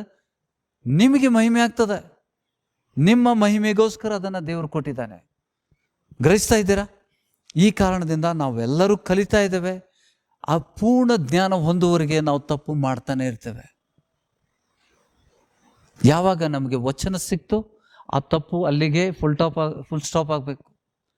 ಯಾವಾಗ ಇವತ್ತಿನ ವಚನ ನಾವು ಕಲಿತ ಮೇಲೆ ಆ ವಚನವನ್ನು ನಾವು ಬಿಗಿಯಾಗಿ ಹಿಡ್ಕೊಂಡು ಆ ತಪ್ಪನ್ನು ಈ ಗಳಿಗೆಯಿಂದ, ನಾಳೆ ಅಲ್ಲ ಈ ಗಳಿಗೆಯಿಂದ ಅದನ್ನು ತಪ್ಪನ್ನು ಮಾಡದಂತೆ ದೇವರು ಸಭೆಗೆ ಮಾತಾಡ್ತಾ ಇರ್ತಾನೆ. ಆಮೇನ್. ಯಾವಾಗ ನಿಮ್ಗೆ ವಚನ ಸಿಕ್ತು, ಆ ತಪ್ಪನ್ನು ನಾವು ಮಾಡಬಾರ್ದು. ಯಾವಾಗ ನಿಮಗೆ ವಚನ ಸಿಕ್ತು, ಆ ವಚನಕ್ಕೆ ನೀವು ಏನು ದೇವರು, ಯಾವಾಗ ನಿಮ್ಮ ದೇವರು ನಿಮ್ಮ ಹೃದಯದೊಳಗೆ ಸಜೀವ ವಾಕ್ಯಗಳನ್ನು ಬಿತ್ತುತ್ತಾನೆ ಅಂತ ದೇವ್ರ ವಚನ ಇದೆ. ನೀನು ಓದಿದ್ದೇವ ಸಾಮ್ಯ, ಬಿತ್ತುವನ ಸಾಮ್ಯದಲ್ಲಿ ಏನು ಹೇಳ್ತಾ ಇದ್ದಾನೆ? ಹೃದಯದಲ್ಲಿ ಬಿತ್ತಿದಂಥ ಸಜೀವ ವಾಕ್ಯಗಳು, ಹೃದಯದಲ್ಲಿ ಬಿತ್ತಿದಂಥ ಸಜೀವ ವಾಕ್ಯಗಳು ನಿಮ್ಮ ಹೃದಯದಲ್ಲಿ ಬೇರೂರ್ತವೆ ಅಂತ ವಚನ ಇದೆ. ಅದಕ್ಕೆ ನೀವು ನಮ್ರತೆಯಿಂದ ಎಡೆಗೊಡಿರಿ, ಅದು ನಿಮಗೆ ನಿತ್ಯ ಜೀವಕ್ಕೆ ಒಯ್ಯುವಂಥದ್ದು. ಆಮೇನ್. ಓದಿದ್ದೇವ? ಮತ್ತೊಮ್ಮೆ ನೋಡ್ಕೊಳ್ಳಿ. ವಚನ ಮತ್ತೆ ಮತ್ತೆ ಓದೋದ್ರಿಂದ ಏನಾಗ್ತದೆ? ಟೈಮ್ ವೇಸ್ಟ್ ಆಗ್ತದ? ಖಂಡಿತ ಆಗೋದಿಲ್ಲ. ಅದು ವಚನ ಪದೇ ಪದೇ ಕೇಳುವುದರಿಂದ ನಮ್ಮ ನಂಬಿಕೆ ಬಲವಂತದ. ಆ ವಚನ ನಮ್ಮ ಹೃದಯದಲ್ಲಿ ನೆಲೆಗೊಳ್ಳುತ್ತದೆ. ಯಾಕೋಬನ ಪತ್ರಿಕೆ 1ನೇ ಅಧ್ಯಾಯ 21ನೇ ವಚನ. ಆದ ಕಾರಣ ಎಲ್ಲ ನೀಚತನವನ್ನು, ಎಲ್ಲ ದುಷ್ಟತನವನ್ನು ತೆಗೆದುಹಾಕಿ ಮನಸ್ಸಿನೊಳಗೆ ಬೇರಿರುವ ವಾಕ್ಯಕ್ಕೆ ನಮ್ರತೆಯಿಂದ ಎಡೆಗೊಡಿರಿ. ಅದು ನಿಮ್ಮ ಆತ್ಮಗಳನ್ನು ರಕ್ಷಿಸುವುದಕ್ಕೆ ಸಾಮರ್ಥ್ಯವುಳ್ಳದಾಗಿದೆ. ವಾಕ್ಯದ ಪ್ರಕಾರ ನಡೆಯುವರಾಗಿರಿ. ಅದನ್ನು ಕೇಳುವವರು ಮಾತ್ರವೇ ಆಗಿದ್ದು ನಿಮ್ಮನ್ನು ನೀವೇ ಮೋಸಗೊಳಿಸಬೇಡಿರಿ. ಯಾವನು ವಾಕ್ಯವನ್ನು ಕೇಳುವನಾದರೂ ಅದರ ಪ್ರಕಾರ ನಡೆಯದಿದ್ದರೆ ಅವನು ಕನ್ನಡಿಯಲ್ಲಿ ತನ್ನ ಹುಟ್ಟುಮುಖವನ್ನು ನೋಡಿದ ಮನುಷ್ಯನಂತಿರುವನು. ಇವನು ತನ್ನನ್ನು ನೋಡಿಕೊಂಡು ಹೋಗಿ ತಾನು ಹೇಗಿದ್ದೇನೆಂಬುದನ್ನು ಆ ಕ್ಷಣವೇ ಮರೆತು ಬಿಡುವನು. ಆದರೆ ಬಿಡುಗಡೆನುಂಟು ಮಾಡುವ ಸರ್ವೋತ್ತಮ ಧರ್ಮ ಪ್ರಮಾಣವನ್ನು, ಅಂದರೆ ದೇವರ ವಾಕ್ಯವನ್ನು, ಸಜೀವ ವಾಕ್ಯಗಳನ್ನು ಲಕ್ಷ್ಯ ಕೊಟ್ಟು ನೋಡಿ ಇನ್ನೂ ನೋಡುತ್ತಲೇ ಇರುವವನು ವಾಕ್ಯವನ್ನು ಕೇಳಿ ಮರೆತು ಹೋಗೋನಾಗಿರದೆ ಅದರ ಪ್ರಕಾರ ನಡೆಯೋನಾಗಿದ್ದು ತನ್ನ ನಡತೆಯಿಂದ ಧನ್ಯನಾಗುವನು. ಆಮೇನ್. ನೋಡಿ, ವಾಕ್ಯದ ವಿಷಯದಲ್ಲಿ ಹೇಳ್ತಾ ಇದ್ದಾನೆ 21ನೇ ವಚನದಲ್ಲಿ,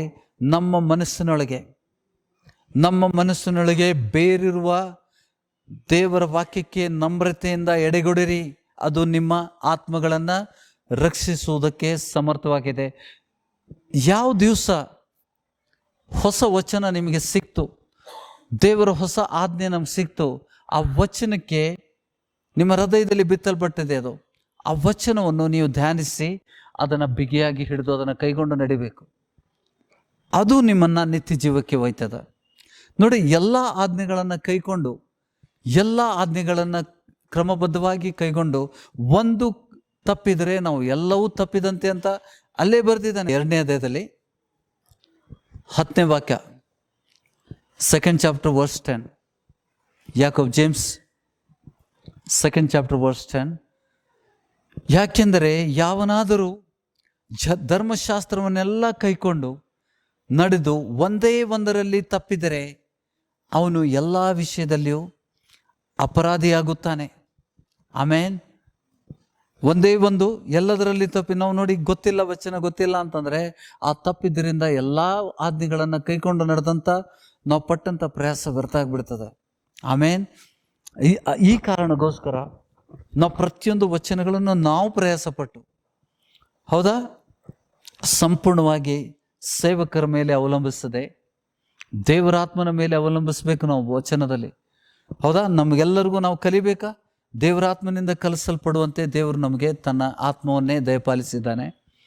ಆ ಸಹಾಯಕನನ್ನು ನಾವು ಪಡ್ಕೊಂಡಾಗ, ಆ ವಚನಗಳು ನಮ್ಮಲ್ಲಿ ನೆಲೆಗೊಂಡಾಗ, ದೇವರಾತ್ಮನು ನಮಗೆ, ಕರ್ತನು ವಾಗ್ದಾನ ಮಾಡಿದಂಥ ದೇವರಾತ್ಮನು ನಮ್ಮಲ್ಲಿ, ಆ ಅಭಿಷೇಕ ನಮ್ಮಲ್ಲಿ ನೆಲೆಗೊಂಡಾಗ ನಮಗೆ ಮನುಷ್ಯ ಬೋಧಕರ ಅವಶ್ಯಕತೆ ಇಲ್ಲ. ಅದರರ್ಥ ನಮಗೆ ಮನುಷ್ಯ ಬೋಧಕರ ಅವಶ್ಯಕತೆ ಇಲ್ಲ ಅಂತಂದರೆ ಅನ್ಯೋನ್ಯತೆಯಲ್ಲಿ ಬರಬೇಕಾದ ದೂರ ಹೋಗ್ಬೇಕು, ಅನ್ಯೋನ್ಯತೆಯಲ್ಲಿರಬೇಕು. ನೋಡಿ, ಅಪೋಸ್ತಲರು ಪೌಲನಿಗೆ ಕಲಿಸದೇ ಇದ್ರೂ ಕೂಡ, ಅಪೋಸ್ತಲರಿಂದ ಆತನು ಕಲಿಸಲ್ಪಡಲಿಲ್ಲ, ಆತನು ದೇವರಾತ್ಮನಿಂದ ಕಲಿಸಲ್ಪಟ್ಟಿದ್ದಾನೆ. ಆದರೂ ಕೂಡ ಅನ್ಯೋನ್ಯತೆಯಲ್ಲಿ ಇರುವುದಕ್ಕೆ ಪವಿತ್ರಾತ್ಮನು ಪೌಲನಿಗೆ ಪ್ರೇರೇಪಣೆ ಮಾಡಿ 14 ವರ್ಷ ಆದ ಮೇಲೆ ಆತನು ತನ್ನ ಸೇವೆಯ 14ನೇ ವರ್ಷದಲ್ಲಿ ದೈವ ಪ್ರೇರಣೆಯಿಂದ ಯೆರೂಸಲೇಮಿಗೆ ಹೋದನು. ಅಲ್ಲಿದ್ದಂಥ ಪೇತ್ರ ಮತ್ತು ಯಾಕೋಬ ಯೋಹಾನರಿಗೆ ಹೋಗಿ ಭೇಟಿ ಆಗ್ತಾ ಇದ್ದಾನೆ.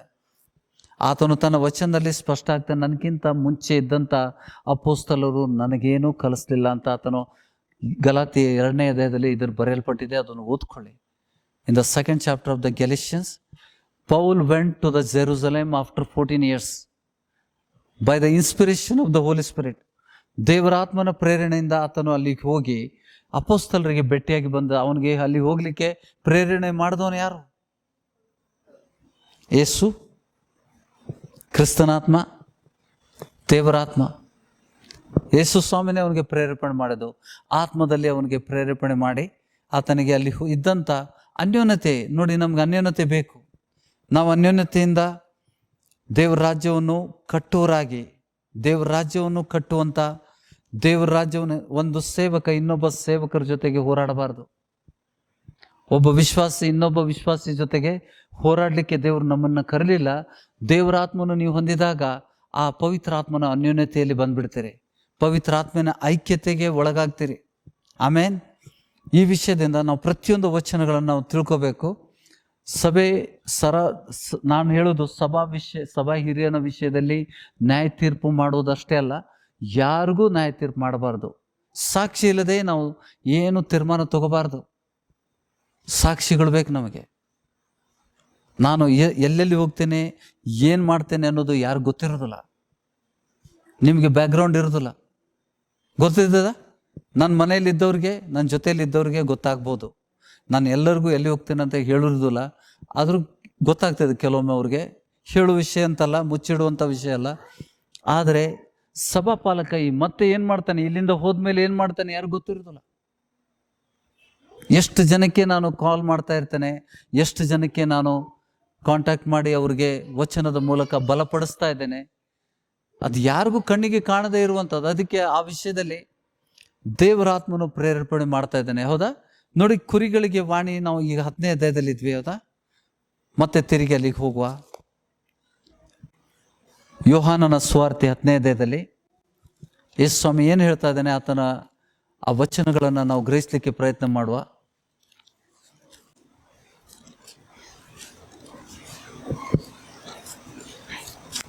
ಟೆಂತ್ ಚಾಪ್ಟರ್ ಆಫ್ ಜಾನ್,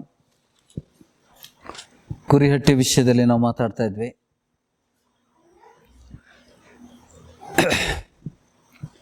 ಮೂರನೇ ವಚನ. ಬಾಗಿಲು, ಕುರಿಹಟ್ಟಿಗೆ ಬಾಗಿಲು ಮತ್ತು ಬಾಗಿಲು ಕಾಯುವನು ಒಬ್ಬನೇ. ಹೌದಾ? ವಚನದ ಮೂಲಕ ನಾವು ತಿಳ್ಕೊಂಡ್ವಿ. ಬಾಗಿಲಿಂದ ಒಳಗೆ ಬರುವನು ಆ ಕುರಿಗಳ ಕುರುಬನು. ಯೇಸು ಸ್ವಾಮಿ ತನ್ನ ಬಗ್ಗೆ ಹೇಳ್ತಾ ಇಲ್ಲ 2ನೇ ವಚನದಲ್ಲಿ. In the verse 2 he is not talking about him, but he who enters by the door is the shepherd of the sheep. He is the shepherd of the sheep. He is not talking about the door. He himself is a door. Himself is a gatekeeper. He himself is a gate of the sheepfold. ಕುರಿಹಟ್ಟಿಗೆ ಆತನು ಬಾಗಿಲಾಗಿದ್ದಾನೆ, ಕಾವಲುಗಾರನೂ ಆಗಿದ್ದಾನೆ. ಬಾಗಿಲ ಮೂಲಕ ಒಳಗಡೆ ಹೋಗುವಂತವನೇ ಅವನೇ ನಿಜವಾದ ಕುರುಬನು. ಬೇರೆ ಎಲ್ಲಾದರೂ ಹತ್ತಿ ಬರುವನು ಕಳ್ಳನ್ನು ಸುಲ್ಕೊಳ್ಳೋನು. ಅತಿಕ್ರಮಿಸಿ ದೇವರ ರಾಜ್ಯ ಅತಿಕ್ರಮಿಸಿ ಆಗ್ತದೆ. ಅದಕ್ಕೆ ಈ ಬೇರೆ ಕಡೆ ಹತ್ತಿ ಬರೋನು ಅಂದರೆ ಅನ್ಅಥರೈಸ್ಡ್ ಎಂಟ್ರಿ. ಅನ್ಅಥರೈಸ್ಡ್ ಎಂಟ್ರಿ ಅಂತಂದ್ರೆ ಕರ್ತನ ಸಮ್ಮುಖದಲ್ಲಿ ಒಳಗಡೆ ಬರೋನು. ಯೇಸು ಸ್ವಾಮಿ ನಿಂತಿದ್ದಾನೆ ಬಾಗಿಲ ಮೂಲಕ. ಬಾಗಿಲು ಕೂಡ ಆತನೇ, ಬಾಗಿಲು ಕಾಯುವನು ಆತನೇ. ಬಾಗಿಲ ಮೂಲಕ ಬರುವನು ಆ ಕುರಿಗಳ ಕುರುಬನು. ಕುರಿ ಒಳಗಡೆ, ಹಟ್ಟಿ ಒಳಗಡೆ ಇದ್ದಂಥ ಕುರಿಗಳ ಕುರುಬನು ಯಾರು? ಮುಂದೆ ಏನ್ ಹೇಳ್ತಾನೆ 3ನೇ ವಚನ. ಬಾಗಿಲು ಕಾಯುವನು ಅವನಿಗೆ ಬಾಗಿಲನ್ನು ತೆರೆಯುತ್ತಾನೆ. ಬಾಗಿಲು, ಯೇಸು ಸ್ವಾಮಿನೇ ಆ ಬಾಗಿಲು ತೆರೀತಾನೆ. ಆತನೇ ಆ ಬಾಗಿಲಾಗಿದ್ದಾನೆ. ಆತನು ಆ ಬಾಗಿಲನ್ನು ಆ ಕುರುಬನಿಗೆ ತೆರೀತಾನೆ. ಕುರಿಗಳು ಅವನ ಸ್ವರಕ್ಕೆ ಕಿವಿಗೊಡುತ್ತವೆ. ಇಲ್ಲಿರುವಂಥ ಕುರಿಗಳು ಯೇಸು ಸ್ವಾಮಿ ನೇಮಿಸಿದಂಥ ಕುರುಬನ ಮಾತಿಗೆ ಕಿವಿಗೊಡ್ತವೆ. ಆ ಕುರುಬನ ಮೂಲಕ ಯಾರು ಮಾತಾಡ್ತಾನೆ? ಆ ಕುರುಬನ ಮೂಲಕ ಯಾರು ಮಾತಾಡ್ತಾನೆ? ಬಂದಂಥ ಕುರುಬನ ಮೂಲಕ ಕುರಿಗಳು ಆತನ ವಾಣಿಯನ್ನು ಕೇಳ್ತವೆ. ಆ ಕುರುಬನ ಮೂಲಕ ಯಾರು ಮಾತಾಡ್ತಾನೆ? ಯೇಸು ಸ್ವಾಮಿನೇ ಮಾತಾಡೋದು. ಕುರಿಗಳು ಅವನ ಸ್ವರಕ್ಕೆ, ಆ ಕುರುಬನ ಸ್ವರಕ್ಕೆ ಕಿವಿಗೊಡುತ್ತವೆ. ಅವನು ಸ್ವಂತ ಕುರಿಗಳನ್ನು ಹೆಸರು ಹೇಳಿ ಕರೆದು ಹೊರಗೆ ಬಿಡುತ್ತಾನೆ. ಸ್ವಂತ ಕುರಿಗಳನ್ನೆಲ್ಲ ಹೊರಗೆ ಬಿಟ್ಟ ಮೇಲೆ ತಾನು ಅವುಗಳ ಮುಂದೆ ಹೋಗುತ್ತಾನೆ. ಕುರಿಗಳು ಅವನ ಸ್ವರವನ್ನು ತಿಳ್ಕೊಂಡು ಅವನ ಹಿಂದೆ ಹೋಗುತ್ತವೆ. ಕುರಿಗಳು ಅವನ ಸ್ವರವನ್ನು ತಿಳ್ಕೊಂಡು ಅವನ ಹಿಂದೆ ಹೋಗುತ್ತವೆ. ಅವು ಅನ್ಯರ ಸ್ವರವನ್ನು ತಿಳಿದುಕೊಳ್ಳುವುದಿಲ್ಲ. ಆ ಕುರಿಗಳು ಬೇರೆ ಕುರುಬರ ಧ್ವನಿಯನ್ನು ಕೇಳುವುದಿಲ್ಲ, ಸ್ವರವನ್ನು ತಿಳಿಯುವುದಿಲ್ಲ. ಅನ್ಯನ ಹಿಂದೆ ಹೋಗದೆ ಅವನ ಬಳಿಯಿಂದ ಓಡಿ ಹೋಗುತ್ತವೆ. ಈ ಉಪಮಾನವನ್ನು ಯೇಸು ಅವರಿಗೆ ಹೇಳಿದನು, ಆದರೂ ಅದರ ಮಾತಿನ ಅರ್ಥವನ್ನು ಅವರು ಗ್ರಹಿಸಲಿಲ್ಲ. ನಾವು ತಿಳ್ಕೋಬೇಕು, ದೇವರಿಂದ ನೇಮಕ ಪ್ರಥಮದು ಎಲ್ಲರಿಗೆ ನೋಡಿ. ಪ್ರತಿಯೊಂದು ವಿಶ್ವಾಸಿ ಮೋಸ ಹೋಗದಂತೆ ದೇವರ ನೇಮಕವನ್ನು ಗುರುತಿಸ್ಕೊಳ್ಬೇಕು. Whether that servant is appointed by the Lord or not, you must examine. ನಾ ಹೇಳಿದ ಅರ್ಥ ಆಯ್ತಾ? ಈಗ ಹೇಳ್ರಿ, ದೇವರು ನೇಮಿಸದಂಥ ಕುರುಬ, ಆತನ ಕುರಿಗಳು ಯಾರ ವಾಣಿ ಕೇಳ್ತವೆ? ಆತನ ಮೂಲಕ. ಆತನ ಕರ್ತನ ವಾಣಿ ಬಿಟ್ಟು ಬೇರೆ ವಾಣಿಯನ್ನು ಸಾರಬಾರ್ದು. ಆತನ ಮೂಲಕ ದೇವರ ವಾಕ್ಯ ಕೇಳಬೇಕು. ನಾ ಹೇಳಿದ ಅರ್ಥ ಆಯ್ತಾ? ದೇವರ ವಾಕ್ಯ ಬಿಟ್ಟು ಬೇರೆ ವಾಕ್ಯಗಳು ಅವ್ರಿಗೆ ಬೀಳಬಾರ್ದು. ಯಾಕೆಂದ್ರೆ ಆತನ ಕುರಿಗೆ ಏನು ಬೇಕು? ಆತನ ಕುರಿಗೆ ಏನು ಬೇಕು? ನಾ ಹೇಳಿದ ಅರ್ಥ ಆಯ್ತಾ? ಗ್ರಹಿಸ್ಕೊಳ್ಬೇಕು. ಯಾಕೆಂದರೆ ಇಲ್ಲಿ ನಾನು ನಿನ್ನೆ ಹೇಳಿದಂಥ ವಚನಗಳು ಮತ್ತೊಮ್ಮೆ ವಿಡಿಯೋ ನೋಡ್ತಾ ಇದ್ರೆ ಅದನ್ನು ನೋಡ್ಕೊಳ್ರಿ. 2 ಆತ್ಮಗಳು ಕಾರ್ಯ ಮಾಡ್ತಾ ಇದ್ದಾವೆ. ಹೌದಾ? ನಾವು ಇದನ್ನ 2 ಕೊರಿಂಥಿಯನ್ 11ನೇ ಅಧ್ಯಾಯ 1 ರಿಂದ 4 ವಚನ ಓದ್ಕುವ. ನಾನು ನನ್ನನ್ನು ಹೊಗಳಿದುಕೊಳ್ಳುವುದರಲ್ಲಿ ಸ್ವಲ್ಪ ಬುದ್ಧಿಹೀನತೆಯಿಂದ ಮಾತಾಡುತ್ತೇನೆ. ನೀವು ಅದನ್ನು ಸಹಿಸಿಕೊಳ್ಳುತ್ತೀರೇನೋ? ನನ್ನನ್ನು ಸಹಿಸಿಕೊಳ್ಳಬೇಕೆಂದು ನಿಮ್ಮನ್ನು ಬೇಡಿಕೊಳ್ಳುತ್ತೇನೆ. ಯಾಕೆಂದರೆ ದೇವರಲ್ಲಿರುವಂಥ ಚಿಂತೆಯಿಂದಲೇ ನಾನು ನಿಮ್ಮ ವಿಷಯದಲ್ಲಿ ಚಿಂತಿಸ್ತೇನೆ.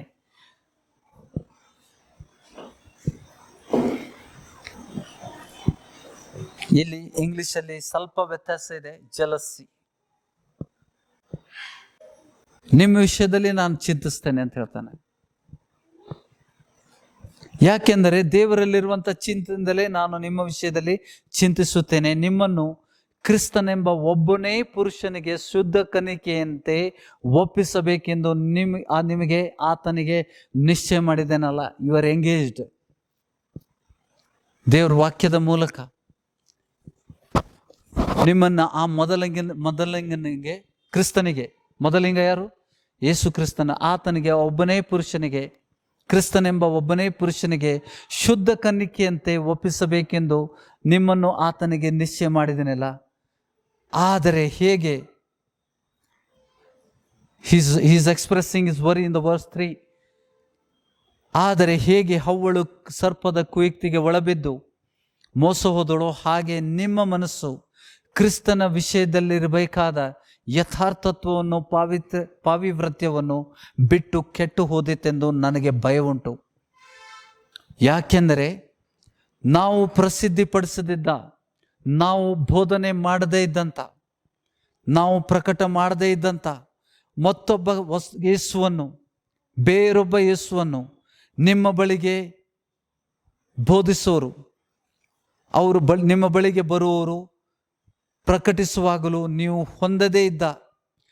ಹೊಂದದೇ ಇದ್ದದ್ದ ಬೇರೊಂದು ಆತ್ಮ. ನೋಡಿ, ಪೌಲ ಬೋಧನೆ ಮಾಡಿದಾಗ ಅವರು ಪವಿತ್ರಾತ್ಮ ಸಭೆಯಲ್ಲಿ ಹೊಂದಿದವರಾಗಿದ್ರು. ಅವರು ಯಾವ ಆತ್ಮ ಹೊಂದಿದ್ರು? ದೇವರಾತ್ಮ, ಪವಿತ್ರಾತ್ಮನನ್ನು ಹೊಂದಿದ್ರು.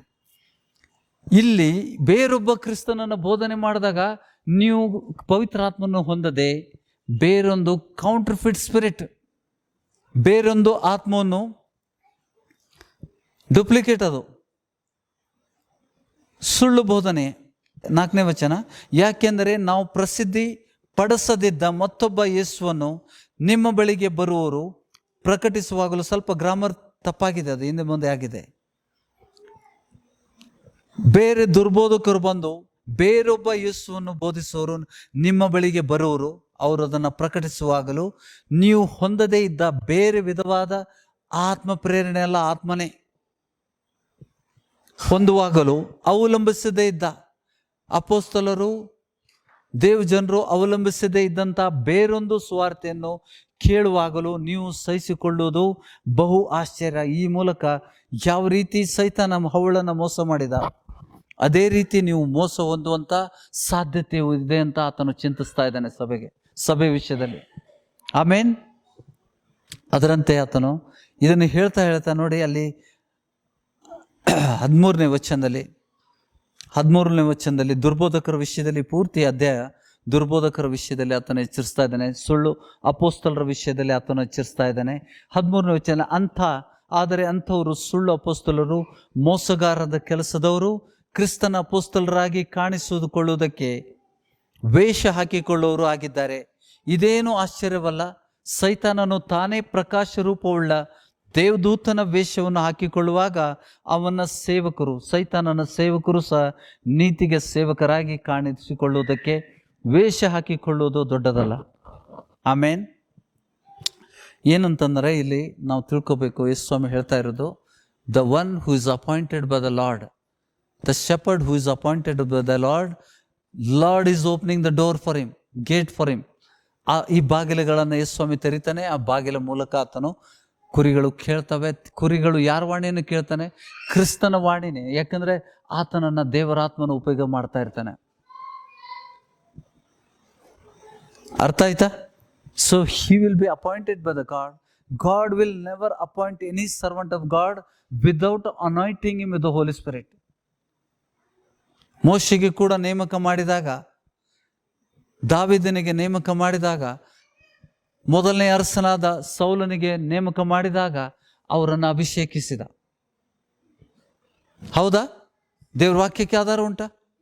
ದೇವರು ಮೋಶೆಗೆ ಅಭಿಷೇಕಿಸಿದ, ಆರೋನಿಗೆ ಅಭಿಷೇಕಿಸಿದ. ಅಭಿಷೇಕ ಇಲ್ಲದೆ ಸೇವೆಗೆ ಒಪ್ಪಿಸ್ಲಿಲ್ಲ. This is the pattern in the New Testament also. ಅಪೋಸ್ತಲ ಪೌಲನಿಗೆ ನೇಮಕ ಮಾಡಬೇಕಾದ್ರೆ ಆತನು ಎಲ್ಲ ಕ್ರಮಬದ್ಧವಾಗಿ ನೋಡಿ, ಆತನು ಸಭೆಯನ್ನು ಹಿಂಸಿಸುವಂತ ವ್ಯಕ್ತಿ ಏನ್ ಮಾಡಿದ? ಮೊದಲು ಅನನೀಯನ ಮೂಲಕ ಆತನು ದೀಕ್ಷಾಸ್ನಾನ ಹೊಂದಿದ. ಅನನೀಯನ ಮೂಲಕ ದೀಕ್ಷಾಸ್ನಾನ ಹೊಂದಿ ಆತನು ಏಕಾಂತದಲ್ಲಿ ಹೋದ. ಅರಬ್ ದೇಶಕ್ಕೆ ಹೋಗಿ 3 ವರ್ಷ ಆತನು ದೇವರಾತ್ಮನಿಂದ ಕಲಿಸಲ್ಪಟ್ಟನಾಗಿ ಸೇವೆಗೆ ಬಂದಾಗ ಆತನ ಮೇಲೆ ಅಭಿಷೇಕ ಇತ್ತು. ಪವಿತ್ರಾತ್ಮನಿಂದ ನಾವು ನೋಡಿ, ಯೋಹಾನ ಬರೆದಂಥ ಪತ್ರಿಕೆಯಲ್ಲಿ ಅನೇಕ ಬಾರಿ ನಾವು ಓದಿದ್ದೇವೆ ಆತನಿಂದ ಹೊಂದಿದ ಅಭಿಷೇಕ. ಯೋಹಾನ ಏನು ಹೇಳ್ತಾ ಇದ್ದಾನೆ? ಹೊಸ ಒಡಂಬಡಿಕೆಗೆ ಹೇಗೆ ಅನ್ವಯಿಸ್ತದೆ?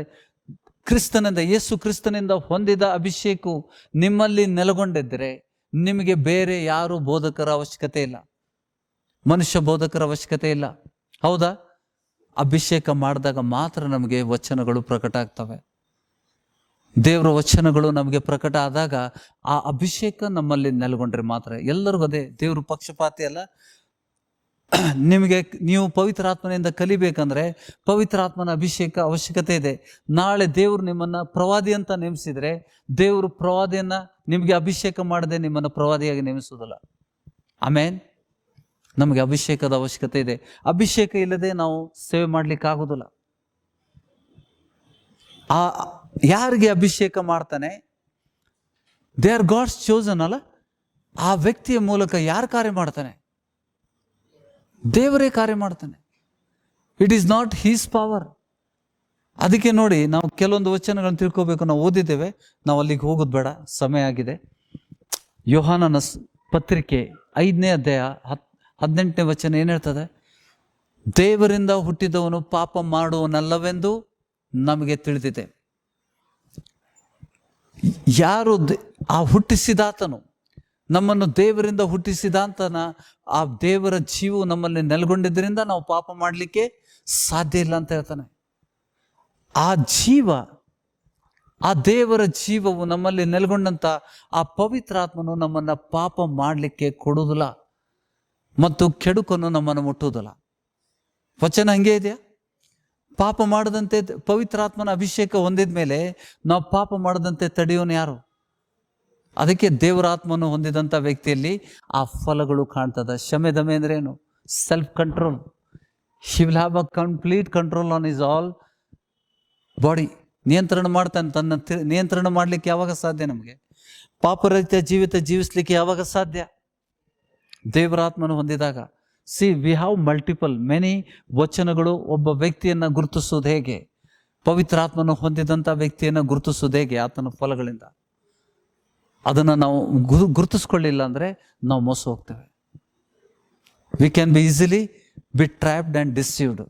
ಅದಕ್ಕೆ ಈ ಕಾರಣದಿಂದ ನಾವೆಲ್ಲರೂ ಈ ವಚನಗಳಿಗೆ ಮಾನ್ಯತೆ ಕೊಡೋಣ.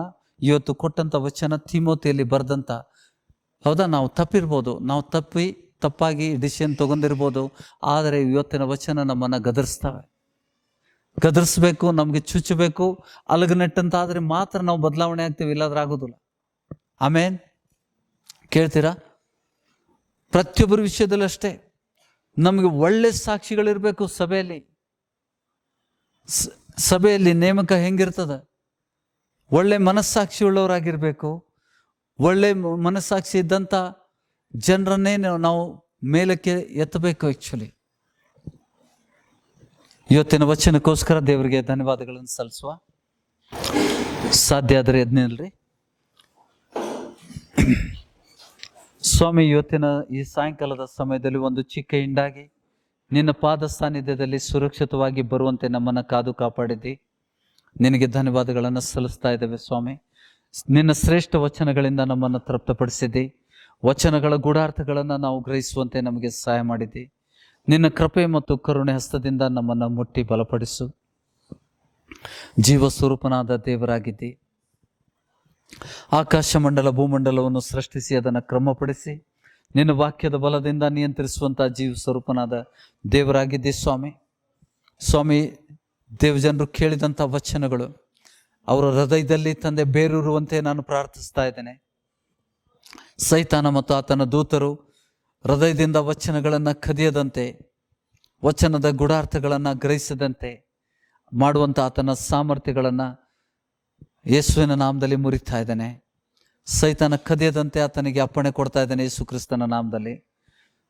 ದೇವಜನರ ಕೇಳಿದಂಥ ವಚನಗಳು ಅವರನ್ನು ಬಲಪಡಿಸಲಿ ಸ್ವಾಮಿ. ಸ್ವಾಮಿ, ದೇವರ ವಚನವು ನಮಗೆ ತಿದ್ದುಪಾಟಿ ಮಾಡಲಿಕ್ಕೆ, ಸಭೆ ಶುದ್ಧಪಡಿಸಲಿಕ್ಕೆ ಸ್ವಾಮಿ, ಅದು ವಾಕ್ಯವೆಂಬ ಜಲಸ್ನಾನದಿಂದ ಸಭೆ ಶುದ್ಧಿ ಆಗುವಂತೆ ಶುದ್ಧಿಪಡಿಸುವಂಥ ವಚನಗಳನ್ನು ಕೊಟ್ಟಿದ್ದೆ ಸ್ವಾಮಿ. ಸ್ವಾಮಿ, ಒಂದು ವೇಳೆ ನಾವು ಈ ವಚನದಲ್ಲಿ ತಪ್ಪಿದರೆ ಅದನ್ನು ಕ್ರಮಪಡಿಸುವಂತೆ ನಮ್ಮನ್ನು ವಚನದ ಮೂಲಕ ಎಚ್ಚರಿಸಿದ್ದಿ. ನಿನ್ನ ಸಜೀವ ವಾಕ್ಯಗಳಿಂದ ನಮ್ಮನ್ನು ಬಲಪಡಿಸಿದ್ದೆ ಸ್ವಾಮಿ. ನಾವು ನಿನ್ನ ಪ್ರತಿಯೊಂದನ್ನು ನಿನ್ನ ಕೈಗೆ ಒಪ್ಪಿಸ್ತಾ ಇದ್ದೇವೆ. ನಿನ್ನ ಸಾಮರ್ಥ್ಯ ಹಸ್ತದಿಂದ ನಮ್ಮನ್ನು ನಡೆಸುತ್ತೇವ್ರೆ ಸ್ವಾಮಿ. ನಾವು ಪ್ರಾರ್ಥಿಸುವ ಸಮಯದಲ್ಲಿ ನಿನ್ನ ಬಲವಾದ ಪ್ರಸನ್ನತೆ ಪರಲೋಕದಿಂದ ದೇವ್ ಜನರ ಮೇಲೆ ಇಳಿದು ಬರಲಿ ಸ್ವಾಮಿ. ನಿನ್ನ ವಾಗ್ದಾನ ತಂದೆ ವಚನದಲ್ಲಿ ವಾಗ್ದಾನ ಮಾಡಿದೆ, ಎಲ್ಲಿ 2 ಮತ್ತು 3 ನನ್ನ ಹೆಸರಿನಲ್ಲಿ ಸೇರಿ ಬಂದಿದ್ದಾರೋ ಅವ್ರ ಮಧ್ಯದಲ್ಲಿ ನಾನಿದ್ದೇನೆ ಅಂತ ಹೇಳಿದ್ದೆ ಸ್ವಾಮಿ. ನಿನ್ನ ಬಲವಾದ ಪ್ರಸನ್ನತೆ ನಮ್ಮ ಮಧ್ಯದ ಚಲಿಸಿದ್ದಕ್ಕಾಗಿ ಸ್ತೋತ್ರ. ದೇವ್ ಜನರನ್ನು ಮುಟ್ಟಿ ಬಲಪಡಿಸು ಸ್ವಾಮಿ. ಈ ಸಜೀವ ವಾಕ್ಯಗಳು ಅವರ ಹೃದಯದಲ್ಲಿ ನೆಲೆಗೊಳ್ಳುವಂತೆ ಸಹಾಯ ಮಾಡು ತಂದೆ. ದೇವ್ ಜನರನ್ನು ಸ್ಪರ್ಶಿಸು ಸ್ವಾಮಿ. ನಿನ್ನ ಒಂದು ಸ್ಪರ್ಶ ನಮ್ಮ ಜೀವನವನ್ನು ಮಾರ್ಪಡಿಸುವಂಥದ್ದು, ನಮ್ಮನ್ನು ಬಲಪಡಿಸುವಂಥದ್ದು. ನಿನ್ನ ಕೃಪೆ ಮತ್ತು ಕರುಣೆ ಹಸ್ತದಿಂದ ನಮ್ಮನ್ನು ನಡೆಸು. ಜೀವ ಸ್ವರೂಪನಾದ ದೇವರಾಗಿದ್ದಿ. ಆಕಾಶ ಮಂಡಲ ಭೂಮಂಡಲವನ್ನು ಸೃಷ್ಟಿಸಿ ಅದನ್ನು ಕ್ರಮಪಡಿಸಿ ನಿನ್ನ ವಾಕ್ಯದ ಬಲದಿಂದ ನಿಯಂತ್ರಿಸುವಂಥ ಜೀವ ಸ್ವರೂಪನಾದ ದೇವರಾಗಿದ್ದಿ. ದೇವಜನರನ್ನು ಪವಿತ್ರ ಆತ್ಮನಿಂದ ಬೆಂಕಿಯಿಂದ ಅಭಿಷೇಕಿಸು. ನಿನ್ನ ಅಭಿಷೇಕ ಅವರಲ್ಲಿ ನೆಲೆಗೊಳ್ಳುವಂತೆ ಸ್ವಾಮಿ ಅವರನ್ನು ಕೈ ಹಿಡಿದು ನಡೆಸು ಸ್ವಾಮಿ. ಸ್ವಾಮಿ, ಇದು ಅಂತ್ಯ ಸಮಯ ಸ್ವಾಮಿ. ಈ ಸಭೆಯಲ್ಲಂಥ ಪ್ರತಿಯೊಂದು ದೇವಜನರು ನಿನ್ನ ಸೇವೆ ಮಾಡುವವರಾಗಿ ಕಂಡುಕೊಳ್ಳಿ ಸ್ವಾಮಿ. ನಿನ್ನ ಬರುವಿಕೆ ಸಮಯದಲ್ಲಿ ಸ್ವಾಮಿ ಅವರು ಸ್ವಾರ್ಥಿಯನ್ನು ಹೇಳುವವರಾಗಿ, ದೇವಜನರನ್ನು ನಡೆಸುವರಾಗಿ ಕಂಡುಕೊಳ್ಳಿ ಸ್ವಾಮಿ. ನಾವು ನಿದ್ರೆ ಮಾಡದೆ ಎಚ್ಚರಿಕೆ ಇರುವಂತೆ ನಮ್ಮನ್ನು ಕರೆದಿದ್ದಿ ಸ್ವಾಮಿ. ಪ್ರತಿಯೊಬ್ಬರು ಸ್ವಾಮಿ, ದೊಡ್ಡವರು ಚಿಕ್ಕವರು ಪ್ರತಿಯೊಬ್ಬರು ಸ್ವಾರ್ಥಿ ಹೇಳುವರಾಗಿ, ನಿನ್ನ ರಾಜ್ಯವನ್ನು ಕಟ್ಟುವರಾಗಿ ಸ್ವಾಮಿ, ನಿನ್ನ ಸಭೆಯನ್ನು ಬಲಪಡಿಸುವರಾಗಿ, ಅನ್ಯೋನ್ಯತೆ ಪವಿತ್ರಾತ್ಮನಿಂದ ಉಂಟಾಗುವ ಅನ್ಯೋನ್ಯತೆಯಲ್ಲಿ ನಾವು ಸೇರುವಂತೆ, ಆ ಅನ್ಯೋನ್ಯತೆಯಲ್ಲಿ ಐಕ್ಯತೆಯಲ್ಲಿ ಬೆಳೆಯುವಂತೆ ನಮ್ಮೆಲ್ಲರಿಗೂ ಸಹಾಯ ಮಾಡುತ್ತವೆ. ನಿನ್ನ ಕೃಪೆ ಮತ್ತು ಕರುಣೆ ಹಸ್ತದಿಂದ ಪ್ರತಿಯೊಬ್ಬರನ್ನ ಮುಟ್ಟಿ ಬಲಪಡಿಸು. ಸೈತಾನ ಮತ್ತು ಆತನ ದೂತರು ದೇವಜನರಲ್ಲಿ ಬಿತ್ತಿದಂಥ ಪ್ರತಿಯೊಂದು ಬಲಹೀನತೆಗಳನ್ನು, ನೋವುಗಳನ್ನು, ರೋಗಗಳನ್ನು ಯೇಸುವಿನ ನಾಮದಲ್ಲಿ ನಾನು ಶಪಿಸ್ತಾ ಇದ್ದೇನೆ. ಅದು ಪವಿತ್ರಾತ್ಮನ ಬೆಂಕಿಯ ಮೂಲಕ ಜಡ ಸಮೇತ ಲೈವಾಗಿ ಹೋಗಲಿ ಸ್ವಾಮಿ. ನಿನ್ನ ಪರಿಶುದ್ಧ ಬೆಂಕಿ ದೇವಜನರ ಮೇಲೆ ಇಳಿದು ಬರಲಿ ಸ್ವಾಮಿ. ತಲೆಯಿಂದ ಪಾದದವರೆಗೆ ಪರಿಶುದ್ಧಾತ್ಮನ ಬೆಂಕಿ ಇಳಿದು ಹೋಗಲಿ ಸ್ವಾಮಿ. ತಲೆಯಿಂದ ಪಾದದವರೆಗೆ ಎಲ್ಲ ಅಂಗಾಂಗಗಳಲ್ಲಿ ಸ್ವಾಮಿ, ಕೈಗಳಲ್ಲಿ, ಬೆರಳುಗಳಲ್ಲಿ, ಕಾಲು ಬೆರಳುಗಳಲ್ಲಿ ನಿನ್ನ ದಿವ್ಯ ಬೆಂಕಿ ತಂದೆ, ಪರಿಶುದ್ಧಾತ್ಮನ ಶುದ್ಧ ತೀಕ್ಷ್ಣವಾದ ಬೆಂಕಿ ಇಳಿದು ಹೋಗಲಿ ಸ್ವಾಮಿ. ಅದ್ರ ಮೂಲಕ ದೇವಜನರು ಬಿಡುಗಡೆ ಹೊಂದುವಂತೆ ಸ್ವಾಮಿ ನಾನು ಪ್ರಾರ್ಥಿಸ್ತಾ ಇದ್ದೇನೆ ಸ್ವಾಮಿ. ಬಿಡುಗಡೆಯ ನಾಯಕನಾಗಿದ್ದೆ, ದೇವಜನರನ್ನು ಗುಣಪಡಿಸುವಂಥ ದೇವರಾಗಿದ್ದೆ. ಯೇಸುವಿನ ನಾಮದಲ್ಲಿ ಬಿಡುಗಡೆಯನ್ನು ಘೋಷಿಸ್ತಾ ಇದ್ದೇನೆ ತಂದೆ. ಯೇಸುವಿನ ನಾಮದಲ್ಲಿ ರೋಗಗಳು ವಾಸಿಯಾಗುವಂತೆ ತಂದೆ. ಕ್ಯಾನ್ಸರ್ಗಳು ಸ್ವಾಮಿ, ಟ್ಯೂಮರ್ಗಳು ಸ್ವಾಮಿ, ಗಂಟು ನೋವುಗಳು ಸ್ವಾಮಿ, ಬೆನ್ನು ನೋವು ಸ್ವಾಮಿ, ತಲೆ ನೋವು ಸ್ವಾಮಿ, ತಲೆಯಿಂದ ಪಾದದುರ್ಗರಂಥ ಎಲ್ಲ ನೋವುಗಳು, ಬಾಧೆಗಳು, ಬಾವುಗಳು, ಇನ್ಫೆಕ್ಷನ್ಗಳು, ಅಲರ್ಜಿಗಳು ಯೇಸುವಿನ ನಾಮದಲ್ಲಿ ಬಿಟ್ಟು ಹೋಗುವಂತೆ ಅಪ್ಪಣೆ ಕೊಡ್ತಾ ಇದ್ದಾನೆ ಸ್ವಾಮಿ. ಸೈತಾನನೇ ಬಿಟ್ಟು ಹೋಗೋ ದೇವಜನರಿಂದ ಬಿಟ್ಟು ಯೇಸುವಿನ ನಾಮದಲ್ಲಿ ಅಪ್ಪಣೆ ಕೊಡ್ತಾ ಇದ್ದಾನೆ. ಸೈತಾನ ಮತ್ತು ಆತನ ದೂತರ ಸಾಮರ್ಥ್ಯಗಳನ್ನು ಯೇಸು ಕ್ರಿಸ್ತನ ನಾಮದಲ್ಲಿ ಮುರಿತಾ ಇದ್ದಾನೆ, ನಿಷ್ಕ್ರಿಯಗೊಳಿಸ್ತಾ ಇದ್ದಾನೆ. ದೇವರಾತ್ಮನ ಬಲದಿಂದ ಸ್ವಾಮಿ ಪ್ರಾರ್ಥನೆ ವಿಜ್ಞಾಪನೆ ಕೇಳಿದಕ್ಕಾಗಿ ಸ್ತೋತ್ರ. ಎಲ್ಲ ಮಾನ ಮಹಿಮೆ ನಿನಗೊಬ್ಬನಿಗೆ ಸಲ್ಲಿಸುತ್ತಾ ನಜರೇತಿನ ಅತಿ ಸಾಮರ್ಥ್ಯವುಳ್ಳ ಪವಿತ್ರವಾದ ಯೇಸು ಕ್ರಿಸ್ತನ ನಾಮದಲ್ಲಿ ಈ ಪ್ರಾರ್ಥನೆಗೆ ಉತ್ತರವನ್ನು ಬೇಡಿ ಹೊಂದಿದ್ದೇವೆ ಸ್ವಾಮಿ. ದೇವಜನರನ್ನ ಸುರಕ್ಷಿತವಾಗಿ ಅವ್ರ ಮನೆಗೆ ಮುಟ್ಟಿಸು ಸ್ವಾಮಿ. ದೇವದೂತರ ಮೂಲಕ ಅವರನ್ನು ಕಾದು ಕಾಪಾಡು. ಕೋಳಿಯು ತನ್ನ ರೆಕ್ಕೆಡಿಯಲ್ಲಿ ತನ್ನ ಮರಿಗಳನ್ನು ಹುದುಗಿಸಿಕೊಂಡೊಯ್ಯುವಂತೆ ಸ್ವಾಮಿ ಅವರನ್ನು ಸುರಕ್ಷಿತವಾಗಿ ಮನೆ ಮುಟ್ಟಿಸು. ಪ್ರಯಾಣದಲ್ಲಿ ಸಂಗಡಿಗನಾಗಿರು. ಆ ಪ್ರಯಾಣ ಮಾಡುವಂಥ ವಾಹನಗಳನ್ನು ನಿನ್ನ ಸಾಮರ್ಥ್ಯ ಹಸ್ತಕ್ಕೆ ಒಪ್ಪಿಸ್ತಾ ಇದ್ದೇನೆ ಸ್ವಾಮಿ. ಈ ಚಿಕ್ಕ ಪ್ರಾರ್ಥನೆಗೆ ಸದುತ್ತರವನ್ನು ನೀಡಿದ್ದಕ್ಕಾಗಿ ಸ್ತೋತ್ರ ಸ್ವಾಮಿ. ನಿನಗೆ ಮಹಿಮೆ ಆಗಲಿ ಸ್ವಾಮಿ. ಸ್ವಾಮಿ, ಅಂತಿಮ ಆಶೀರ್ವಾದಕ್ಕೋಸ್ಕರ ನಾವು ತಲೆ ಬಾಗಿಸ್ಕೊಳ್ಳುವ. ತಂದೆಯಾದ ದೇವರ ಪ್ರೀತಿಯು, ನಮ್ಮ ಕರ್ತನಾದ ವಿಮೋಚಕನಾದ ಯೇಸು ಕ್ರಿಸ್ತನ ಕೃಪೆಯು, ಪವಿತ್ರಾತ್ಮನ ಅನ್ಯೋನ್ಯತೆಯು ಸದಾಕಾಲ ನಮ್ಮ ಜೊತೆಯಲ್ಲಿ ಇರಲಿ ಅಂತ ನಾನು ಹಾರೈಸ್ತೇನೆ. Amen. Hallelujah. Praise the Lord. Thank you Jesus. Thank you Holy Spirit. Thank you father.